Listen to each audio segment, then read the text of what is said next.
Hello everyone, and welcome to the Fictional Vortex. So we are back with an interesting movie on what if Naruto was the Sharingan god, a Perpetual with a DV. Nay Kekkei Genkai Naruto x a Callidus assassin Warhammer 40,000. But before we start, I just want to remind you to please subscribe to my channel and hit the like button if you enjoy my content. Let's start the story. Chapter 1. Divine Eyes in the Darkness. The stench of promethium exhaust and human desperation hung thick in the recycled air of Hive Tervanus.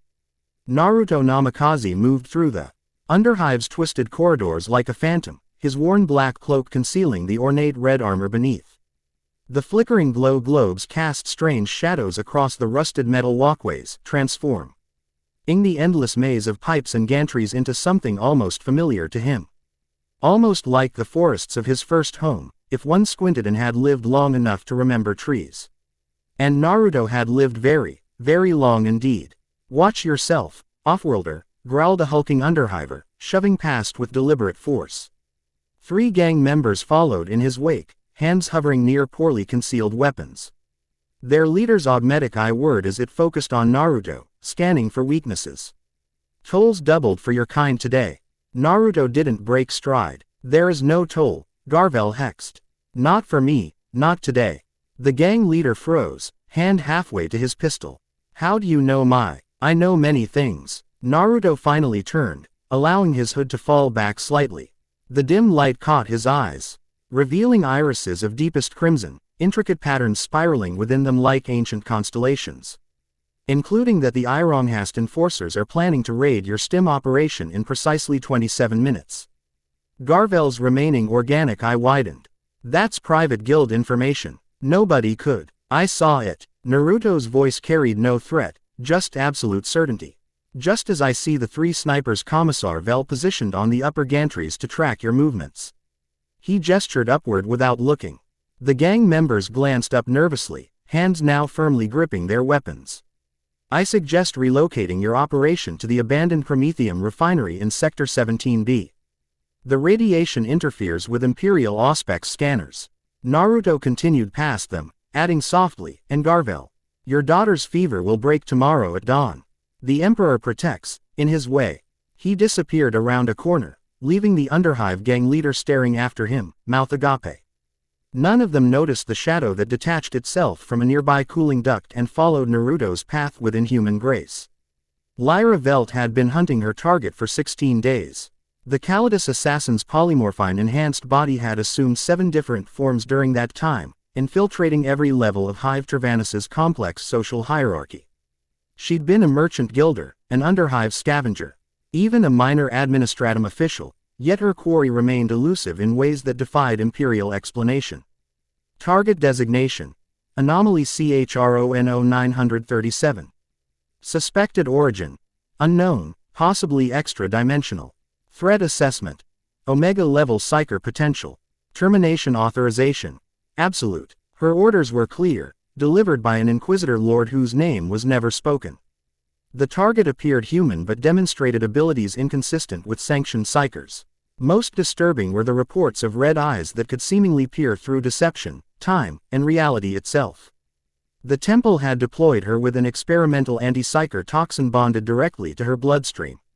1 cut from her phase blade would be sufficient, if she could get close enough to deliver it. Naruto felt her presence long before she made her move. The divine Sharingan gave him awareness beyond normal perception, beyond even the enhanced senses of this universe's post-human warriors. He continued toward his modest dwelling in the mid-hive residential block, passing through security checkpoints with practiced ease. The false identification papers were unnecessary, a subtle GE. Enjutsu ensured guards remembered him as a familiar face, a longtime resident whose details weren't worth scrutinizing. Paranoia had kept him alive through countless lifetimes.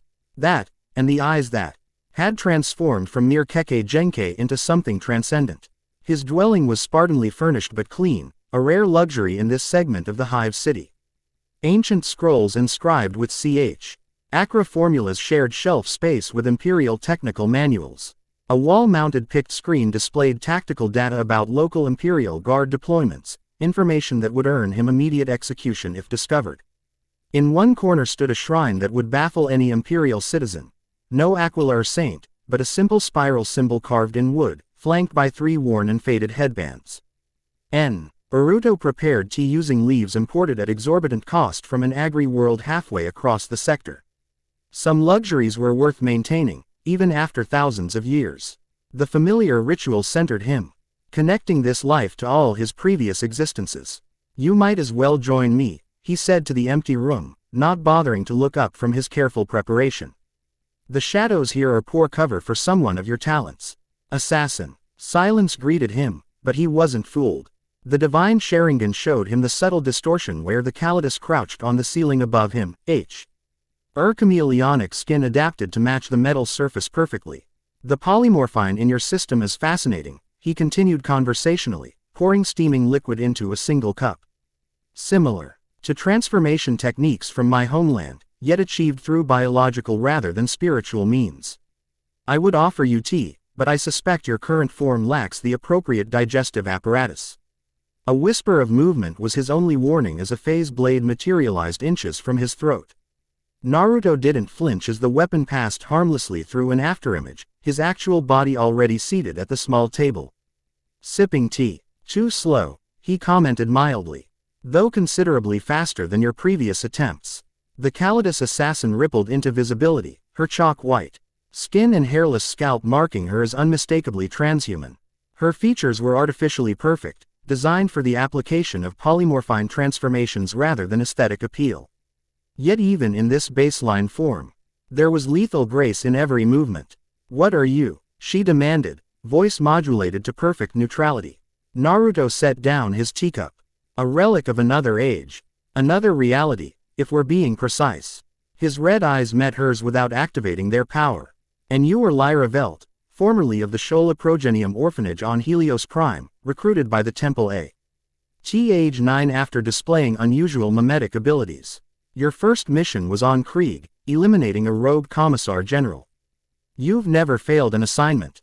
The phase blade wavered slightly.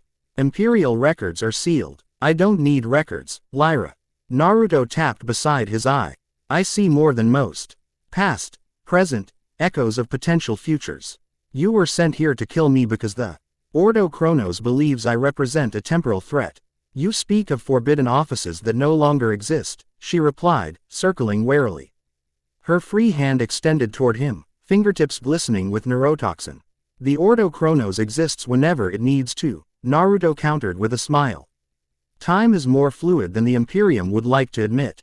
Much like the warp, or chakra networks, or the dimensional barriers I crossed to arrive here."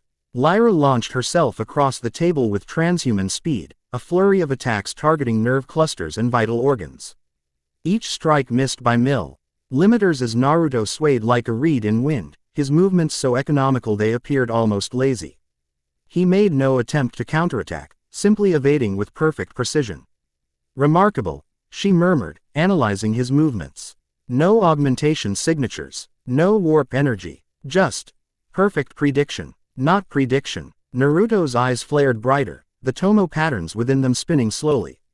"I see the signals from your brain to your muscles before you complete the thought. The Sharingan allows perception beyond normal time constraints." She altered tactics, releasing a cloud of air. Solised toxin from a hidden dispenser in her wrist. Naruto's hands moved in a blur, forming seals that summoned a miniature whirlwind to disperse the poison. "Impossible," Lyra whispered. "That was Futen Jutsu, wind release technique." Naruto completed the sequence with a flourish. "Chakra manipulation from my original reality. Somewhat similar to your psychers, but drawing energy from within rather than the warp." The assassin paused, reassessing. Her orders had not prepared her for this level of ability. The target file had suggested powerful but conventional psyker techniques, not reality manipulation of this precision. "Why reveal your capabilities?" she asked, calculating escape routes and attack vectors simultaneously.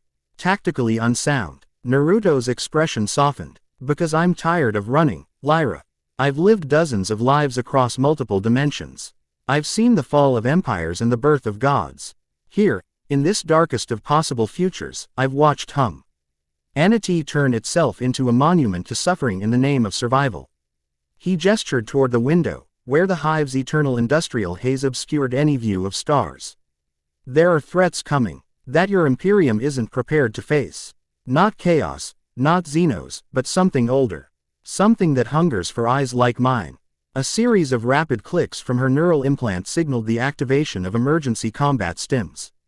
Lyra's muscles tensed as biochemical enhancements flooded her system. Heretical claims. Inquisitorial judgment is absolute. Is it? Naruto's voice remained calm. Then why send you alone? Why not Grey Knights or a Culexus? Because they fear what I might represent, a power outside their comprehension. Enough. Lyra attacked with her full enhanced speed, phase blade aimed at his heart. The world slowed to a crawl as Naruto's divine Sharingan fully activated. He could see every molecule of air displaced by her movement, every subtle facial muscle twitch telegraphing her intent. Time itself seemed to bend around his perception. Instead of dodging, he caught her wrist gently but firmly, careful not to break the enhanced bones beneath her skin.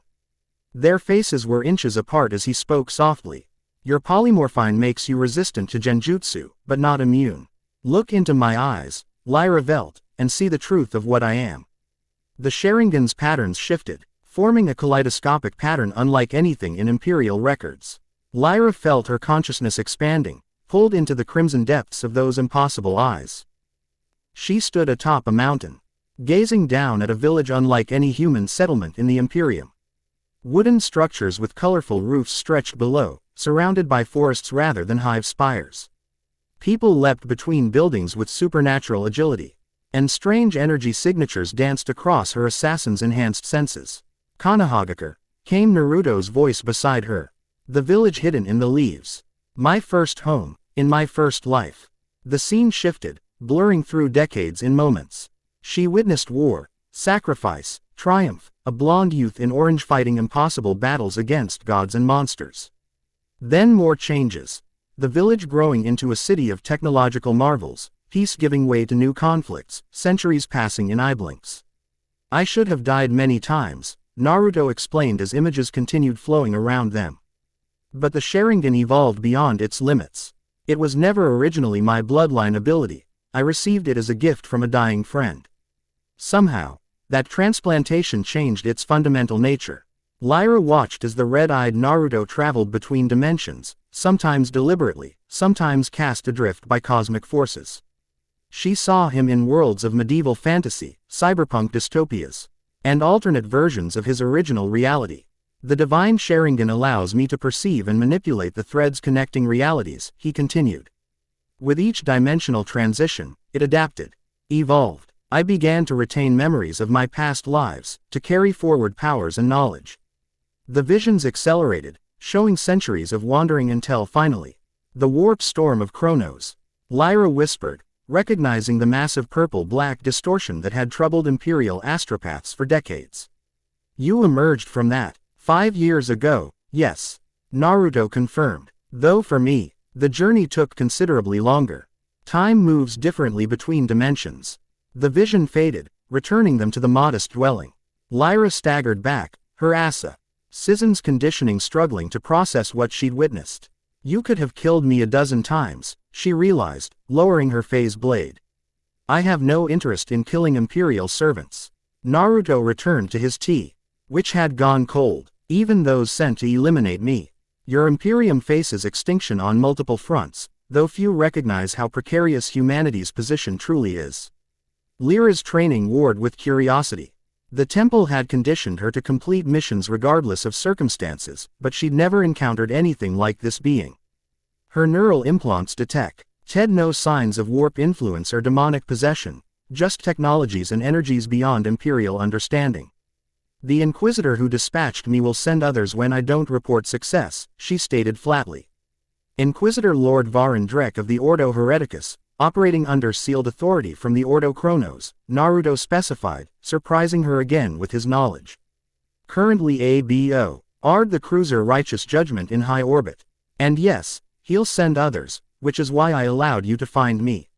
He stood, moving to a concealed panel in the wall. With a series of precise taps, the section slid aside, revealing an arsenal of weapons both Imperial and utterly alien. From this collection, he withdrew a data slate bearing inquisitorial markings. This contains evidence of a conspiracy reaching into the highest levels of the Inquisition. Lords who've made pacts with entities beyond this reality, seeking power similar to mine. He offered the slate to Lyra. They're huntin' people with special abilities across time and dimensions. People like me. The assassin didn't move to take it. Why show me this? Because you're different from other Callidus agents. Your genet IC modifications were experimental, designed to hunt targets across dimensional boundaries. Naruto's eyes softened. They altered you on a fundamental level, Lyra. You're more connected to the multiverse than you realize. A distant explosion rocked the hab block, causing dust to drift from the ceiling. Alarm klaxons wailed, and the emergency lighting switched to red. Naruto glanced toward the window. And that would be the gang war I've been expecting. The Ironghast enforcers versus the Ashbourne Collective, with House Delphic mercenaries taking advantage of the chaos. Lyra's enhanced Hari. Ing picked up gunfire and screams from the lower levels. This district is under curfew. Gang warfare shouldn't be possible. It wouldn't be, except someone disabled the Arbitrator Precinct's power grid exactly 7 minutes ago. Naruto was already moving, exchanging his simple robe for the red armor he'd kept concealed. The ceramic plates bore strange spiral symbols and script unlike any Imperial language. Someone who wants to flush me out into the open. He strapped various weapons to his armor, some recognizably Imperial, others completely foreign. Most curious was a 3-pronged knife. That hummed with energy that registered on Lyra's senses as neither technological nor warp-based. You're going out there, she asked incredulously, into a gang war potentially orchestrated to capture you. Naruto smiled, and for a moment Lyra saw beneath the weight of his countless years to something almost boyish. Of course, there are civilians in the crossfire. Besides, he tapped a finger near his red eyes. I've already seen several possible outcomes, and in the best ones, you're fighting alongside me. Before she could respond, he was gone, not running for the door, but simply vanishing in a flash of golden light. Lyra stood alone in the dwelling of her target, the mission parameters shattered beyond recovery. The data slate sat on the table where Naruto had left it, screen glow. Ing with information that could either salvage her mission or brand her a traitor to the Imperium. Her hand closed around it as another explosion rocked the building.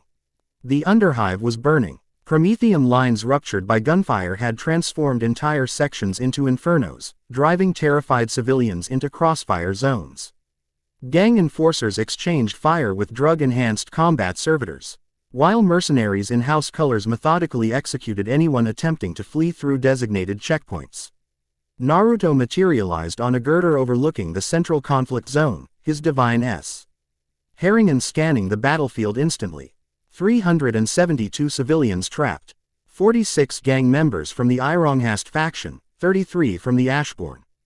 22 House Delphic. Mercenaries with military-grade augmentations and weapons that violated a dozen Imperial restrictions.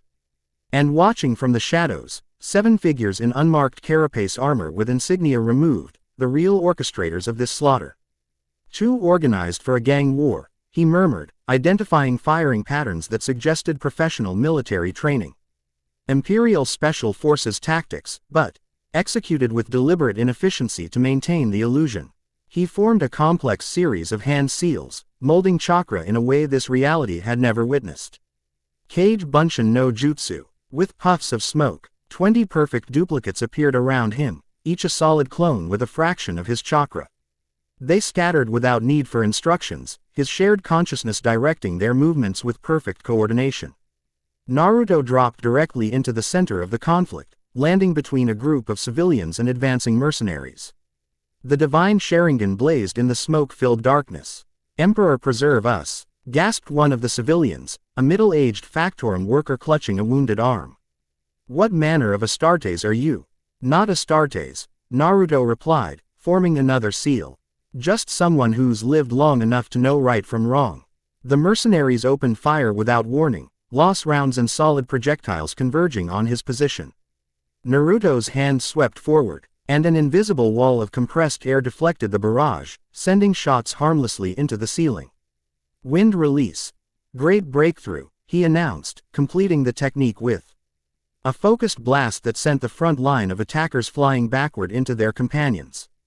Across the battlefield, His shadow clones were enacting similar scenes, extracting civilians from danger zones. Neutralizing armed combatants with precision strikes that incapacitated rather than killed, and systematically dismantling the carefully orchestrated chaos. One clone escorted a group of children through a maintenance tunnel, using a subtle genjutsu to keep them calm despite the horrors they'd witnessed. Another engaged 3 Ashborn gangers, disarming them with taijutsu moves that seemed to bend the laws of physics. The original Naruto advanced through the central plaza, where the fighting was thickest. Lost fire illuminated the smoke-filled air around him, creating a surreal landscape of shadows and crimson light. His movements flowed like water between rocks, each step precisely placed to avoid incoming fire while positioning himself for maximum effect. Rasengan, he intoned, foe. Rming, a spiraling sphere of pure chakra in his palm. The mercenaries' eyes widened at the impossible blue-white energy as Naruto slammed it into the ground before them. The controlled explosion crater edged the floor and sent shockwaves outward, disabling his opponents without killing them. From his vantage point, Naruto spotted one of the mysterious observers raising an ornate weapon unlike standard Imperial design. The divine Sharingan revealed its true nature instantly, a Jokero digital weapon modified with technology from another timeline. Dimensional disruption pulse, Naruto realized, already moving. They're not trying to kill me, they want to force a dimensional shift. He threw one of his specialized kunai knives with blinding speed, the 3-pronged blade embedding itself in the observer's shoulder before they could fire. In a flash of golden light, Naruto teleported to the knife's position, coming face to face with his hunter. The figure wore a featureless mask with optical filters designed to resist visual genjutsu. Advanced armor beneath a nondescript cloak hummed with energy fields and dimensional stabilizers. Chronos operative, Naruto identified, recognizing the specialized equipment from previous encounters. Here to collect me for your masters. The operative raised a hand to their mask. Subject anomaly Chrono 937 confirmed, they spoke into a concealed box. Primary containment procedure failed, initiating protocol sanguine. Throughout the battlefield, the mercenaries and gang members suddenly broke off their attacks against each other, turning in unison toward Naruto's position. Their eyes glazed over, pupils dilating to pinpoints as some external force assumed control. Mind impulse overrides, Naruto observed. Crude but effective. The possessed combatants began converging on his position, firing indiscriminately. Civilians caught in their path were gunned down without hesitation, their deaths merely collateral damage in the pursuit of the primary objective. Anger flashed through Naruto, a feeling he'd worked millennia to control. The divine Sharingan's pattern shifted, the tomo merging into a more complex configuration that resembled a kaleidoscopic snowflake. Enough, he said quietly, power rippling from his body in visible waves. Susanoo. Ethereal energy coalesced around him, forming a giant humanoid construct of translucent red chakra. The spectral warrior towered 20 meters high, its form suggesting a fox-headed samurai wielding a blade of pure energy. The Chronos operative staggered backward, transfixed by he manifestation of power beyond imperial comprehension. With a single sweep of its massive arm, the Susanoo cleared the approaching throng, knocking them unconscious without killing. Naruto stood within the construct's center, directing its movements with precise control while simultaneously maintaining his shadow clones throughout the battlefield. I've spent years avoiding attention, he told the operative. The Susanoo's massive hand closing gently around them. Living quietly, interfering minimally. But I won't watch innocents die for your master's ambitions. He squeezed just firmly out to render the operative unconscious, then carefully set them down. The Susanoo dissolved, its energy returning to Naruto as he assessed the battlefield. His clones had successfully evacuated most civilians to safety. But the cost had been high. Dozens lay dead or wounded from the initial fighting. A familiar presence landed silently beside him. Lyra had exchanged her polymorphine-enhanced form for a more combat-ready configuration. Her body now corded with extra muscle mass and dermal armor. Your abilities exceed all Imperial classifications, she stated, eyes tracking the remaining Dao clones as they completed their tasks. The data slate contains evidence against my masters. Verification impossible without additional sources. Naruto nodded, unsurprised by her analytical approach. Trust requires time we don't have. The Chronos operatives have a teleport extraction scheduled in approximately 40 seconds. He glanced at the unconscious operative. Their masters want my eyes, or rather, the dimensional awareness they represent. They believe the divine Sharingan can help them access parallel realities where the Emperor's vision succeeded without the compromises that created this Imperium. Heresy, Lyra whispered, though with less conviction than before. Perhaps, or perhaps desperate men seeking alternatives to slow extinction. Naruto formed another hand seal, summoning the last of his shadow clones back to their position. As each arrived, they dispelled in puffs of smoke, their experiences and memories flowing back into him. He winced slightly, processing hundreds of simultaneous perspectives. The eastern quadrant is secured. My clones established a temporary medical station in the abandoned factorum. Arbitrator reinforcements will arrive in 7 minutes. Summoned by an anonymous Vox transmission. Sirens wailed in the distance as emergency response teams finally penetrated the gang barricades. The fighting had largely subsided, with most combatants either unconscious, fled, or released from their mind control when Naruto disabled the primary operative. They'll send more, Lyra observed clinically. Higher-grade operatives, probably with anti-psyker support. I'm counting on it. Naruto retrieved his special kunai from the operative's shoulder, wiping the blood on his cloak. They'll lead us to the heart of the conspiracy. He turned to face her fully, red eyes dimming to a more subdued glow. The question is, what will you do now, Lyra Velt? Return to your temple with a falsified report of my death. Execute your mission despite what you've witnessed. Or help me uncover the truth. The assassin's face remained impassive, her temple conditioning suppressing visible emotional responses. Yet something stirred behind her eyes, a curiosity, perhaps, or the first flickers of independent thought emerging from her rigidly programmed mind. The Imperium faces extinction, she said finally. If your claims about greater threats are accurate, logic dictates investigation before termination. Naruto smiled. A pragmatic response. I expected nothing less. Arbitrator sirens grew louder, accompanied by the distinctive roar of chimera transport engines. Naruto cocked his head, listening. 3 heavy transports, approximately 70 personnel including Medicae staff. 2 Arbits judges authorized for field executions. His eyes unfocused briefly. And 1 individual whose warp signature suggests inquisitorial authority. Likely a local agent of Inquisitor Drek. Lyra tensed. Confrontation unadvisable. My presence alongside a target would compromise my cover. Agreed. Naruto offered his hand. I suggest a strategic withdrawal to secondary position Gamma 9. She stared at his outstretched hand. I don't know of any position Gamma 9. His eyes twinkled. You will in approximately 3 seconds. Lyra cautiously placed her hand in his. The moment their fingers touched, Naruto's eyes flared brilliantly, and the world dissolved into golden light around them. They materialized in a chamber unlike anything within the Hive City.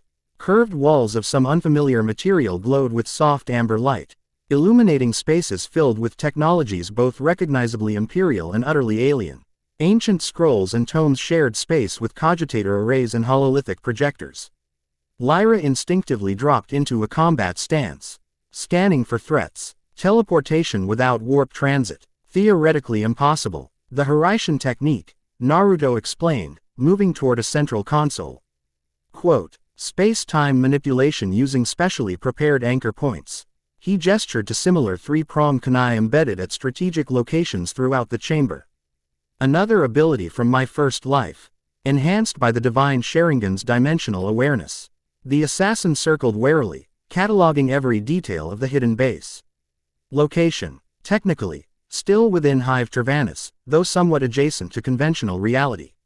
Naruto activated the hololithic projector, filling the chamber with 3-dimensional images of imperial worlds, warp phenomena, and figures in inquisitorial garb.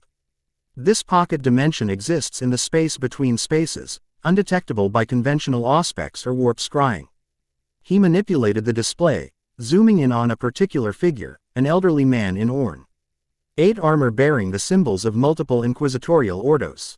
Inquisitor Lord Varan Drek, officially attached to the Ordo Hereticus, but actually operating under the revival of the Ordo Chronos. Hi's specialty is locating and containing individuals with temporal or dimensional anomalies. The display shifted to show a massive Gothic vessel in orbit around the Hive world. The Righteous Judgment, officially a standard lunar-class cruiser, but secretly modified with technology recovered from a civilization that existed before humanity's first interstellar expansion. Lyra studied the information with perfect assassin's recall. You've been monitoring inquisitorial operations. For several years, yes.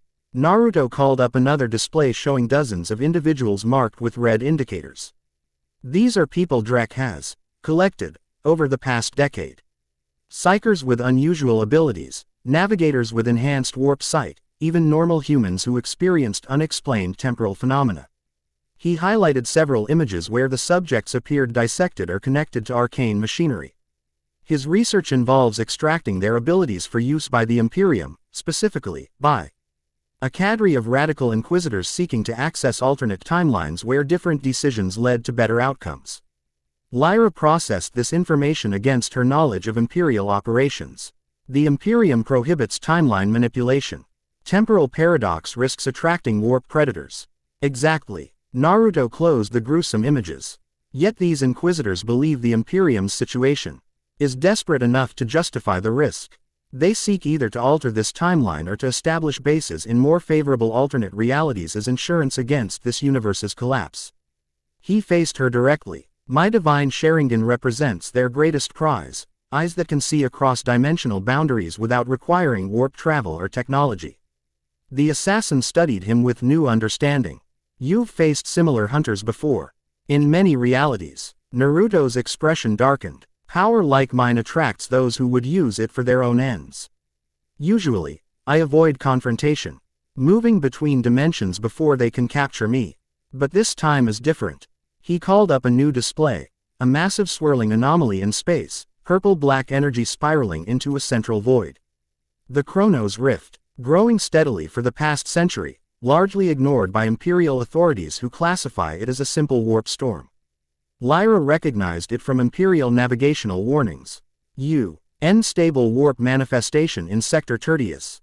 Attributed to chaos influence. It's much more. Naruto enhanced the image, revealing complex energy patterns within the rift. It's a dimensional tear, caused by previous attempts to access alternate timelines. Each experiment by Drek's consortium weakens the barriers between realities.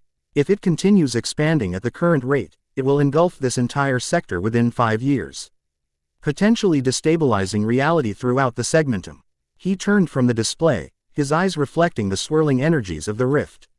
I can't simply flee to another reality this time, Lyra. The damage would follow, growing exponentially with each dimensional transition. Someone with my abilities needs to repair the rift before it's too late. Understanding dawned on the assassin's face. You allowed yourself to be found. Yes. Naruto nodded grimly. I needed to understand who was hunting me and why. I needed to confirm my suspicions about the rift. And I needed someone with inside knowledge of inquisitorial operations. His expression softened slightly. I didn't expect that person to be you, but the divine Sharingan shows me you have a crucial role to play in what's coming. Quote, Lyra's genetically enhanced mind calculated probabilities and outcomes with machine-like precision. The evidence before her suggested either the greatest here, psi imaginable, or a threat to humanity that transcended normal Imperial concerns about heresy. Her conditioning urged her to complete her mission regardless, yet something deeper, perhaps remnants of our original personality beneath the temple's programming, pushed her toward a different choice. Assuming verification of your claims, she began carefully, what course of action do you propose? Naruto smiled, recognizing the tentative alliance being offered. First, we gather more evidence about Drek's operations and the true nature of the Chronos Rift. Then we identify potential allies within the Imperium who might help us once presented with proof. He returned to the central console, bringing up a new set of images, Imperial citizens with specific genetic markers or unusual abilities. There are others like me in this galaxy. Not dimensional travelers, perhaps, but individuals with powers beyond normal human capability. People the Inquisition has either overlooked or classified incorrectly. The display focused on one particular figure, a woman in the uniform of an Imperial Guard officer, her file marked with genetic abnormality notifications that had been administratively buried. Captain Alessia Ver of the 104th Tervanus Rifles. currently deployed against gang insurgencies in the lower hive levels. I observed her during the conflict, Lyra noted. Standard Imperial officer. Look closer. Naruto enhanced the image, highlighting subtle details, reaction times fractionally faster than human norms, cellular regeneration rates that exceeded medical baselines, neural patterns suggesting latent psychic potential. The divine Sharingan sees what others miss, he explained. Captain Ver carries genetic markers similar to those from my homeworld. Dormant abilities that could awaken under the right circumstances. She's one of several individuals in this sector with such potential. Lyra absorbed this information with professional detachment. You intend to recruit these individuals. I intend to protect them, Naruto corrected gently. Drex operatives will target them eventually, either as research subjects or as bait to draw me out. They deserve to know what's coming. He deactivated the displays, the chamber dimming to its ambient glow. The gang war today was merely the beginning, a probe to assess my capabilities and determine if I was worth pursuing more aggressively. Now that I've revealed some of my abilities, Drek will escalate. The assassin's enhanced senses detected subtle energy fluctuations throughout the chamber, defensive systems activating, she realized. Naruto was preparing for imminent attack. How soon? She asked. Based on standard inquisitorial protocols, approximately 12 hours before they complete their analysis and prepare a specialized capture team. He moved to a weapon rack, selecting equipment with practiced ease. However, given Drek's obsession with dimensional anomalies, I estimate we have less than X hours before his first serious attempt. Lyra noted his use of we, rather than I, but didn't correct him. Her decision wasn't fully formed, yet she found herself integrating into his planning process automatically. The inquisitorial vessel carries a full complement of Tempestus scions, she offered. Likely supplemented with sanctioned psychers and at least one blank to counter your abilities. Naruto nodded appreciatively. Good insight. The blank is actually aboard a secondary vessel, a modified Arvis lighter designed for covert insertions. They're keeping their most valuable assets separated to prevent a single strike from neutralizing their capabilities. He tossed her a small device resembling an Imperial chrono but with additional functions built into its casing. This will ask your genetic and neural signatures from inquisitorial scanners. They'll be looking for you once they realize you've gone off mission. Lyra caught it reflexively, examining the unfamiliar technology. Origin. My design. Incorporating principles from several technological traditions. Naruto attached similar devices to his own equipment. The temple implanted tracking systems at the cellular level within you. This will suppress them without triggering failsafe protocols. The implication wasn't lost on the assassin. He knew more about her biological modifications than should be possible. Yet another demonstration of his unusual perceptive abilities. Why help me? She asked bluntly. I was sent to kill you. Logical strategy would be to eliminate me as a potential threat. Naruto paused in his preparations, meeting her gaze with eyes that had witnessed countless lifetimes of joy and suffering. Because in all my years across all the realities of known, I've learned one concise truth. People can change when given the chance. He approached her, respectful of her personal space but close enough to convey sincerity. The divine Sharingan shows me possibilities, Lyra. In many of them, you remain an assassin bound by conditioning and duty. But in others, his voice softened. In others, you discover who you might have been without the temple's manipulations. You find purpose beyond executing the will of masters who see you as merely a weapon. Something stirred within Lyra, an emotion her conditioning couldn't fully suppress. Not quite hope, perhaps, but the furs. Recognition that alternatives might exist beyond the narrow path she'd walked since childhood. The moment was interrupted by a subtle vibration through the chamber. Naruto turned sharply toward one of the monitoring stations. Interesting, he murmured. They're moving faster than anticipated. The display showed Imperial forces deploying throughout the hive's mid-levels, their movements coordinated with precision that suggested a major operation. Officially designated as a response to the gang violence, their deployment patterns revealed their true purpose: systematic grid search optimize. For capturing a single high-value target. Arbitrator forces wouldn't deploy in this configuration, Lyra observed. This is a Tempestus Scion containment pattern. Precisely. Naruto zoomed the Display to show troop movements near his former dwelling. They've already determined I'm not at my known residence. Now they're establishing a perimeter while more specialized assets are deployed. He pointed to orbital signatures around the planet. The Righteous Judgment has launched 6 smaller craft. Teleport inhibitor fields are being established at strategic locations throughout the hive. Lyra studied the tactical situation with professional assessment. Standard procedure would be to flush the target toward prepared capture zones. Your transportation technique provides significant advantage. But they'll attempt to herd you nonetheless. Which is why we won't be where they expect. Naruto activated another console, bringing up schematics of the lower hive levels. Captain Ver's unit is currently engaged in pacification operations here, in Factorum District Epsilon. The gang violence was more widespread than initially reported, likely additional provocations orchestrated by Drex operatives. He highlighted a particular section where Imperial Guard forces were establishing a defensive position around civilian shelters. The captain is coordinating civilian evacuation, while under periodic sniper fire from entrenched gang positions. Inquisitorial forces are deliberately avoiding this area to prevent interference with their primary objective. Lyra immediately grasped his intent. You plan to contact Captain Ver during the confusion. It provides optimal cover for approach while simultaneously allowing me to evaluate her capabilities firsthand. Naruto returned to his equipment preparations. Additionally, civilian evacuation efforts will be genuinely improved by our assistance, which I consider a moral imperative regardless of strategic considerations. The assassin found herself reassessing her target yet again. Temple conditioning had prepared her for many types of marks: power-hungry psychers, corrupt officials, Xenos infiltrators, but never for one who factored civilian welfare into tactical planning as a primary rather than secondary concern. You've survived countless lifetimes by prioritizing others, she noted, not quite a question. Naruto smiled slightly as he checked a modified bolt pistol. I've survived countless lifetimes by remembering who I am at my core, regardless of when or where I exist. He tapped his chest. In my first life, I followed what we called the will of fire, a commitment to protect those who cannot protect themselves.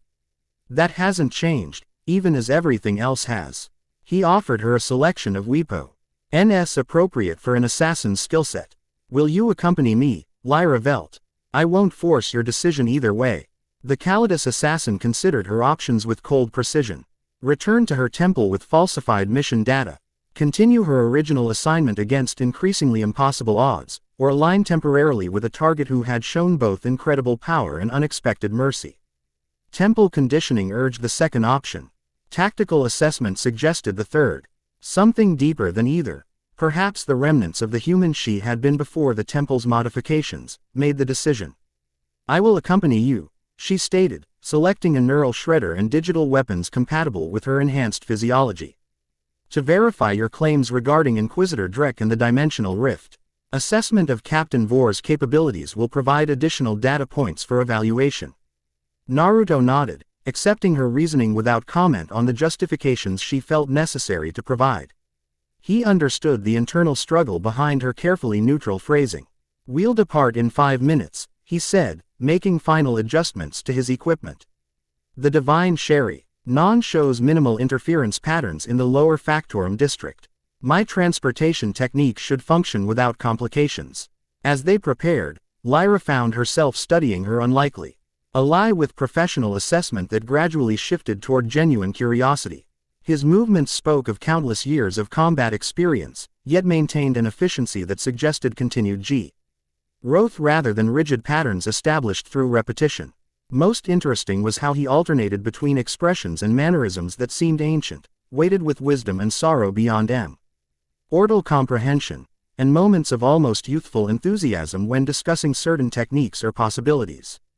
You said the Sharingan was not originally yours, she ventured, surprising herself with the personal query. Naruto glanced up, a flash of something vulnerable crossing his features before his composed expression returned. Yes, in my first life, it belonged to my teammate and friend, Sasuke Uchiha.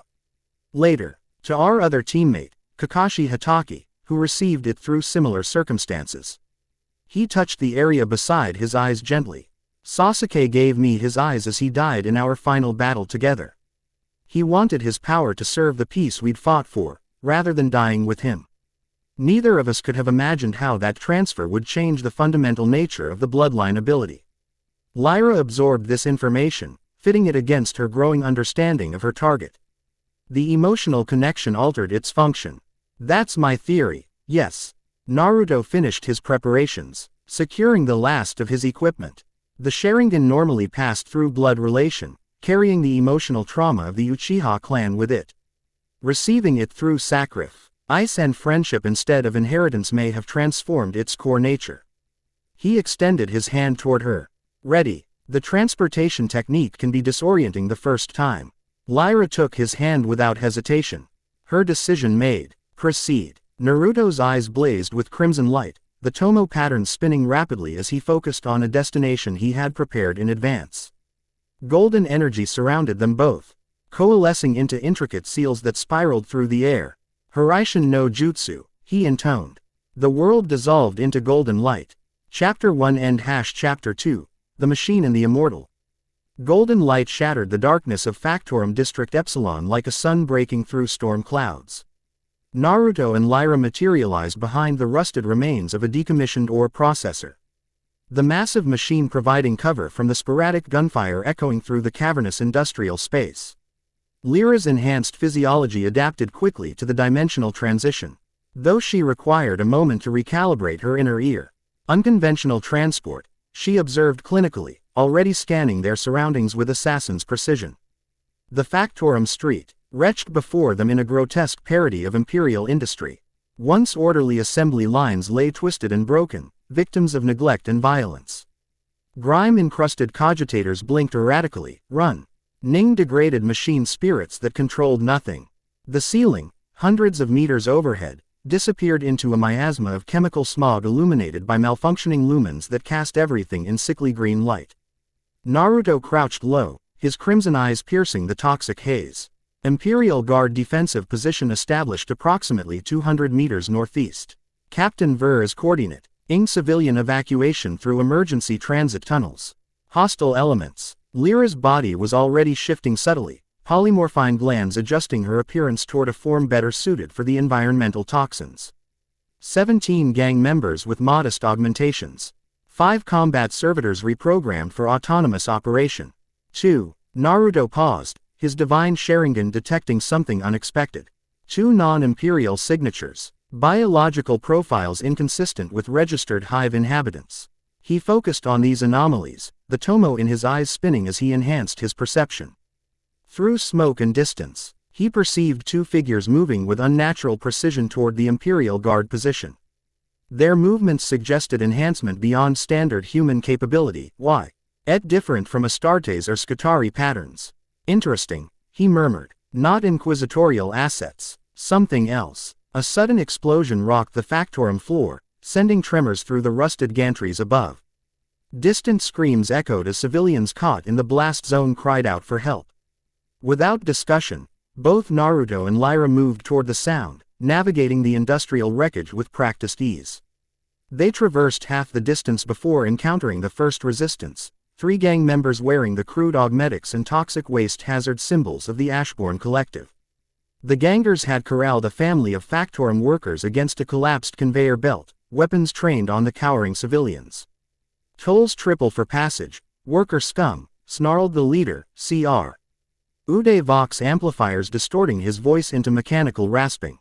Payment in blood, chrome, or offspring. Lyra assessed and dismissed them as minimal threats, her hand moving toward concealed weapons. Naruto's gesture stopped her, a simple raised palm that somehow conveyed complete confidence without arrogance. "I'll handle this," he said quietly. "Observe." Before she could respond, Naruto simply vanished from beside her. The assassin's enhanced senses barely tracked his movement as he reappeared behind the gangers, moving faster than unaugmented human perception could follow. 3 choices, Naruto announced, causing the startled gangers to whirl around. "Leave these people unharmed and I let you walk away. Surrender your weapons and I ensure you receive fair treatment from Imperial authorities." Or, his eyes glowed brighter, "Test my patience." The gang leader laughed, the sound distorted through damaged Vox speakers. "Look at this deadweight thinking he's arbitrator. He raised his crude autopistol. Chrome him. Boys. What followed wasn't combat in any conventional sense. Naruto moved between the three attackers like water flowing around stones, each movement precise. Why calculated to neutralize with minimal force? The lead ganger found his weapon disassembled in midair, components scattering across the floor before he registered Naruto's touch. The second attacker's augmetic arm locked in position as Naruto applied pressure to specific neural connection points. The third managed half a swing with a chain knife before unconsciousness claimed him from a strike to nerve clusters beneath his jawline. 7 seconds from initiation to conclusion. The civilians stared in shock as Naruto calmly collected the gangers' weapons, rendering them harmless with practiced efficiency. Imperial Guard evacuation point is 300 meters that direction, he told them, pointing toward a service corridor relatively free of debris. Follow the red emergency lumens. Tell them Uzumaki sent you. The family hesitated only briefly before the father nodded gratefully. Emperor's blessing upon you, sir. They hurried away, the children casting wide-eyed glances back at their unexpected savior. Lyra emerged from concealment, reassessing Naruto's combat capabilities. His movements had displayed perfect economy, no wasted energy, no unnecessary force. Each action precisely calibrated to achieve the desired outcome with minimal harm. You avoided killing them, she noted, neither approval nor criticism in her tone. They're victims of circumstance, Naruto replied, securing the unconscious gangers with strips torn from their own clothing. Most were factorum workers before industrial accidents or administrative purges drove them to gang life. Their augmetics are substandard survival measures, not enhancements chosen from ambition. He straightened, eyes once again scanning their surroundings. Besides, unnecessary death creates ripples in the fabric of reality. The divine Sharingan shows me how each life connects to countless others. Before Lyra could process this philosophical tangent, Naruto tensed, his attention focusing on something beyond human perception.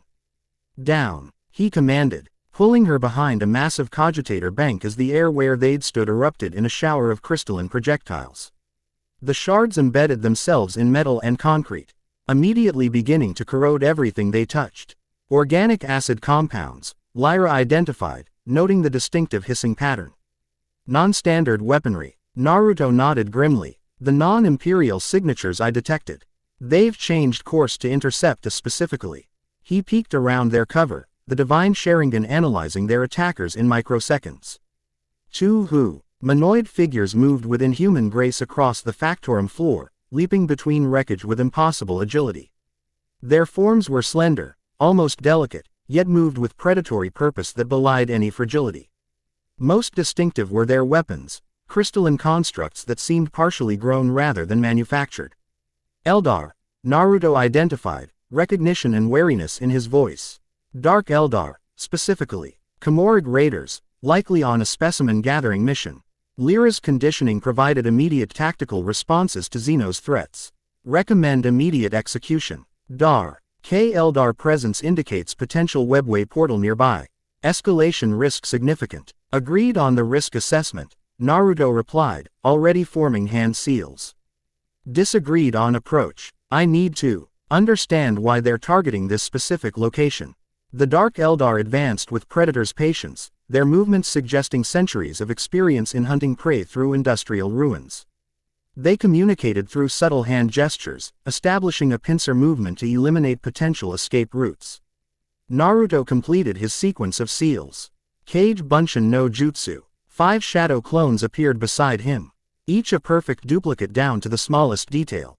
Without verbal instruction, they scattered in different directions, executing a counter-ambush pattern with perfect coordination. Your copies maintain independent thought? Lyra asked, professional curiosity briefly overriding mission focus. Each carries a fragment of my consciousness, Naruto confirmed as they moved to a new position. When dispelled, their experiences return to me. Useful for reconnaissance without risk. The Dark Eldar reacted to this unexpected development with characteristic adaptability. One pursued the clones with fluid grace, while the other continued toward Naruto's actual position, evidently able to distinguish the original from duplicates. Their sensory capabilities exceed standard Xenos profiles, Lyra noted. Possible psychic component or enhanced Auspex technology. Neither, Naruto replied grimly. They're soul hunters. They sense the difference between my actual soul and the temporary fragments in my clones. This information sent a rare chill through Lyra's conditioning. Dark Eldar soul hunters were rumored in inquisitorial archives but rarely confirmed. Our presence indicated an operation of significant importance to their dark masters in Kamoric. The Xenos hunter reached their position with impossible speed, vaulting over their cover to land in a predatory crouch before them. Up close, its form was even more disturbing, humanoid but wrong in subtle ways, like an artist's rendition of humanity created by something that fundamentally misunderstood what humans were. Its armor resembled flayed skin transformed into ceramic plates, decorated with tiny bones and crystallized tears. Its face remained hidden behind a mask resembling a screaming human countenance frozen in horror. The red-eyed one, it hissed in heavily accented Gothic. Our homunculi have such delightful plans for those eyes. It lunged forward with a crystalline blade that seemed to bend light around its edge. Naruto met the attack with a kunai knife, the two weapons connecting with a sound like screaming glass. The Dark Eldar's strength was astonishing, forcing Naruto back a step despite his own considerable power. Your master's ambitions exceed their understanding, Naruto replied in the Eldar's own tongue, the complex syllables flowing naturally from his lips. The Xenos hesitated momentarily, surprised by this knowledge. That fractional pause was enough for Naruto to counterattack, his free hand forming a one-handed seal that channeled chakra into his blade. The kunai glowed with blue energy as it sliced through the crystalline weapon, shattering it into countless fragments. The Dark Eldar leapt back, fluid as mercury, already drawing secondary weapons. You speak our language but understand nothing, Monkey. The homunculi coven of the broken spiral seeks that which exists between realities. Your eyes have witnessed the spaces where dimensions bleed together. Lyra processed this information against her mission parameters. The Dark Eldar's interest aligned too precisely with Inquisitor Drek's objectives to be coincidental. Naruto apparently reached the same conclusion. Your homunculi serve other masters, he stated flatly. Willingly or not. The Dark Eldar's laughter resembled breaking glass. We serve only pain and pleasure, Red Eye. But even immortals can find new sensations to explore in the spaces between worlds. It attacked again, this time releasing a cloud of microscopic shards that hung in the air like glittering mist. Naruto's hands moved in a blur of seals. Wind release. Great breakthrough. A concentrated blast of wind chakra swept the toxic particles back toward their creator, forcing the Dark Eldar to dodge with acrobatic precision. In that moment of distraction, Naruto closed the distance, his movements too fast for even the Xenos' enhanced reflexes to track completely. Rasengan, he intoned, ASP. Irling sphere of pure chakra forming in his palm. The Dark Eldar attempted to evade, but Naruto had anticipated its movement pattern. The Rasengan connected with its midsection, the spiraling energy, drilling through armor and flesh before sending the creature flying backward into a collection of rusted machinery. The impact demolished the ancient equipment, burying the Xenos beneath tons of twisted metal. Naruto turned his attention toward the second Dark Eldar, who had dispatched his shadow clones and now approached with cautious respect. Your companion isn't dead, Naruto called out in the Eldar tongue. Merely incapacitated. I have questions that require answers. The second hunter paused, head tilting in the unnerving manner of its kind. Unlike its partner, this one wore armor composed of interlocking plates that resembled insect carapaces, with a mask shaped like a stylized hourglass. Curious, it replied, voice melodic despite the Gothic language's harshness. Most Monkey would seek only to destroy us. You desire knowledge instead. Knowledge has value across all realities, Naruto responded, including the connection between your homunculi and certain elements within the Inquisition. The Dark Eldar's body language registered surprise, though it recovered quickly. Perceptive for a creature so young. Perhaps the rumors of your dimensional travels hold some truth. Before this exchange could continue, the Factorum's relative silence shattered as Imperial Guardsmen stormed into the area, lasguns trained on both the Xenos and Naruto. At their center stood a woman whose bearing and equipment marked her as an officer, Captain Alessia Ver, Naruto recognized from the intelligence files. In the Emperor's name, stand down. She commanded, her voice carrying natural authority despite her youth.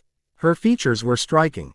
olive skin, close-cropped black hair, and eyes of such pale gray they appeared almost silver in the factorum's uneven lighting.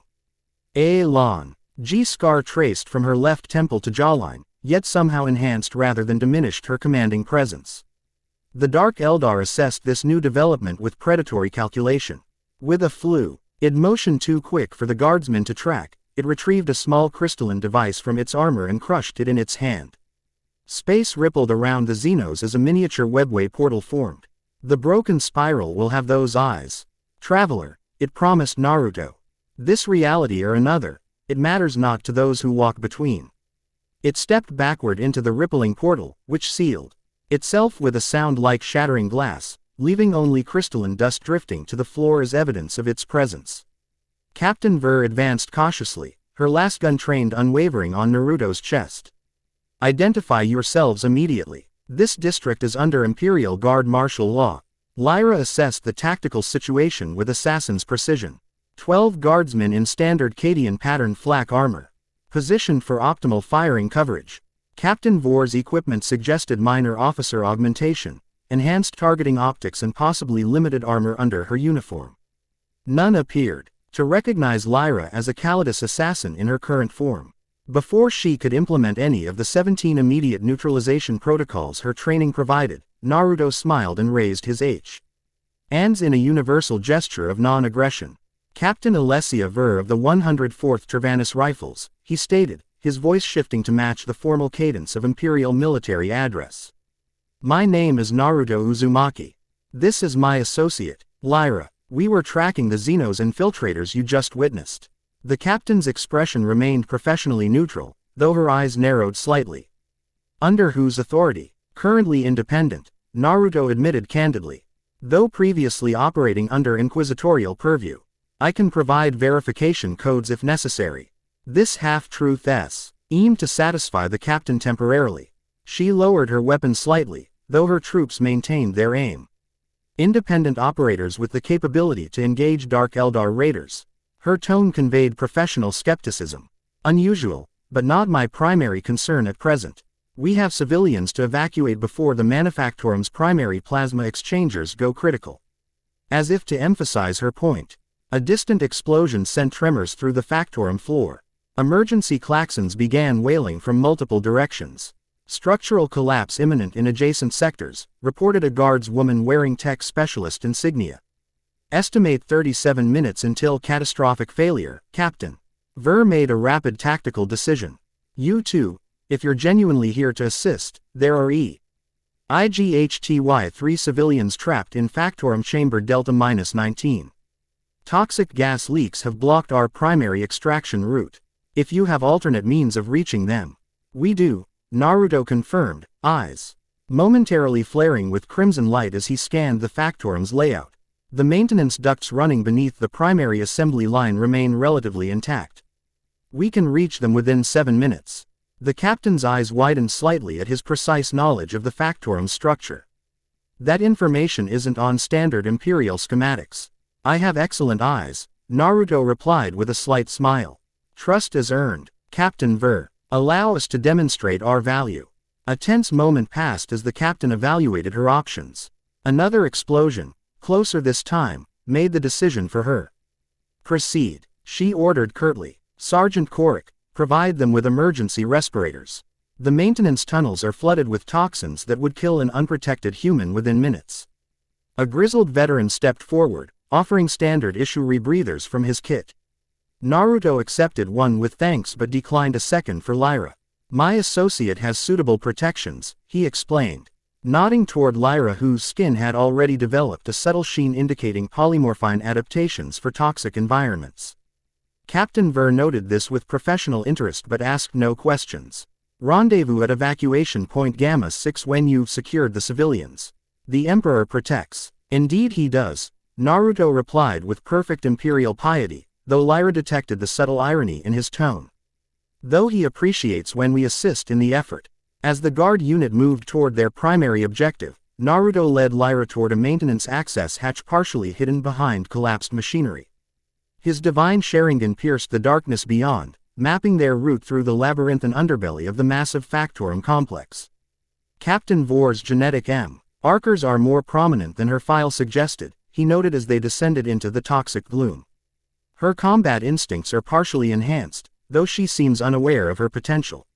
Lyra Nav. I gated the treacherous footing with assassin's grace, her body continually adapting to the changing toxic environment.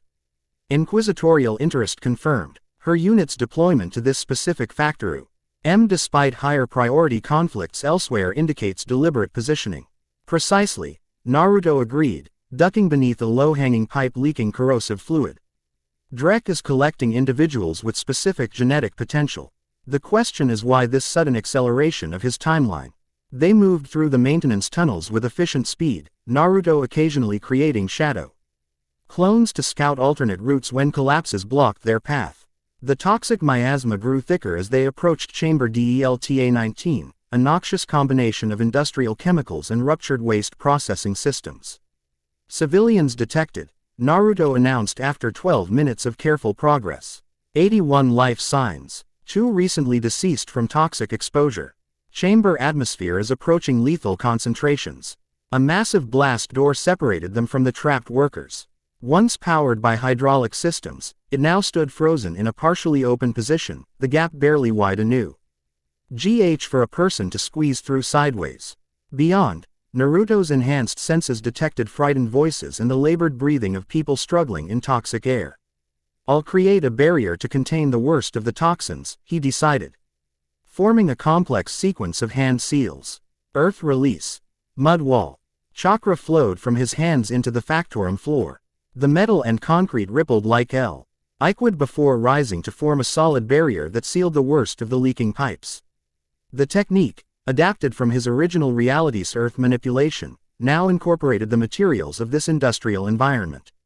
Impressive matter manipulation, Lyra observed clinically.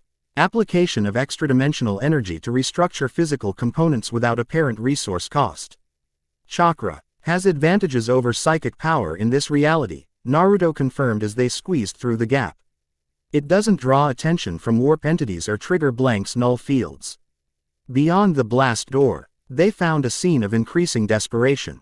81 factorum workers, men, women, and even some adolescent apprentices, huddled in the center of what had once been a massive assembly chamber.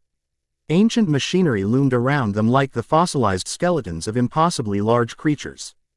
The air shimmered with toxic vapors despite makeshift filtration attempts using torn clothing and industrial filters. A middle-aged man with foreman's insignia stepped forward as they entered, a heavy wrench clutched in white-knuckled hands. "Who are you? Ashborn come to finish us off." "Imperial Evacuation Team," Naruto replied smoothly, ensuring his eyes remained normal in appearance to avoid causing panic. "Captain Ver sent us to extract your group." Suspicious murmurs rippled through the gathered workers until a young woman pushed forward. "I recognize him. He saved my family from gangers near Sector 7. He's not with the Ashborn." The tension eased slightly, though the foreman remained wary. "The main access is blocked by structural collapse. Toxic gas pockets make the ventilation shafts impassable. How exactly do you plan to extract 80 people?" "Not through conventional means," Naruto admitted. He turned to Lyra. "I'll need to use that technique. It will attract attention." The assassin calculated variables with machine-like precision. "Inquisitorial assets are focused on your former residence. Probability of immediate detection, 17%. Acceptable risk threshold given civilian casualties." Naruto nodded, then addressed the gathered workers. "What I'm about to do will seem impossible. It may frighten you, but I give you my word, it's your best chance for survival." Without waiting for their response, he bit his thumb, drawing blood, and slammed his palm against the floor. Complex seals spread outward from the point of contact, glowing with blue-white chakra. Summoning technique. Reverse Kuchios. The seals expanded rapidly, encompassing the entire group of workers. Before their astonished eyes, the massive chamber seemed to waver and distort, as if reality itself was being folded like fabric. Many fell to their knees, clutching their heads as vertigo overwhelmed them. Others prayed fervently, invoking the Emperor's protection against what they perceived as warp sorcery. In reality, Naruto was implementing a modified version of the summoning technique from his homeworld.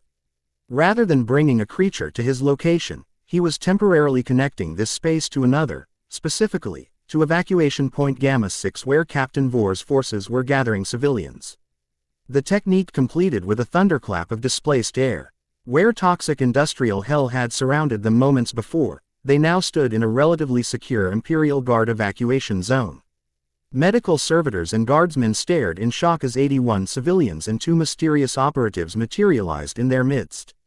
Captain Ver recovered from her surprise with admirable speed, immediately directing her troops to assist the disoriented workers. Medical attention. Toxin screening protocols. Now, as organized chaos ensued around them, she approached Naruto and Lyra with measured steps. Her expression unreadable. That was not a sanctioned teleportation technique. No, Naruto agreed candidly.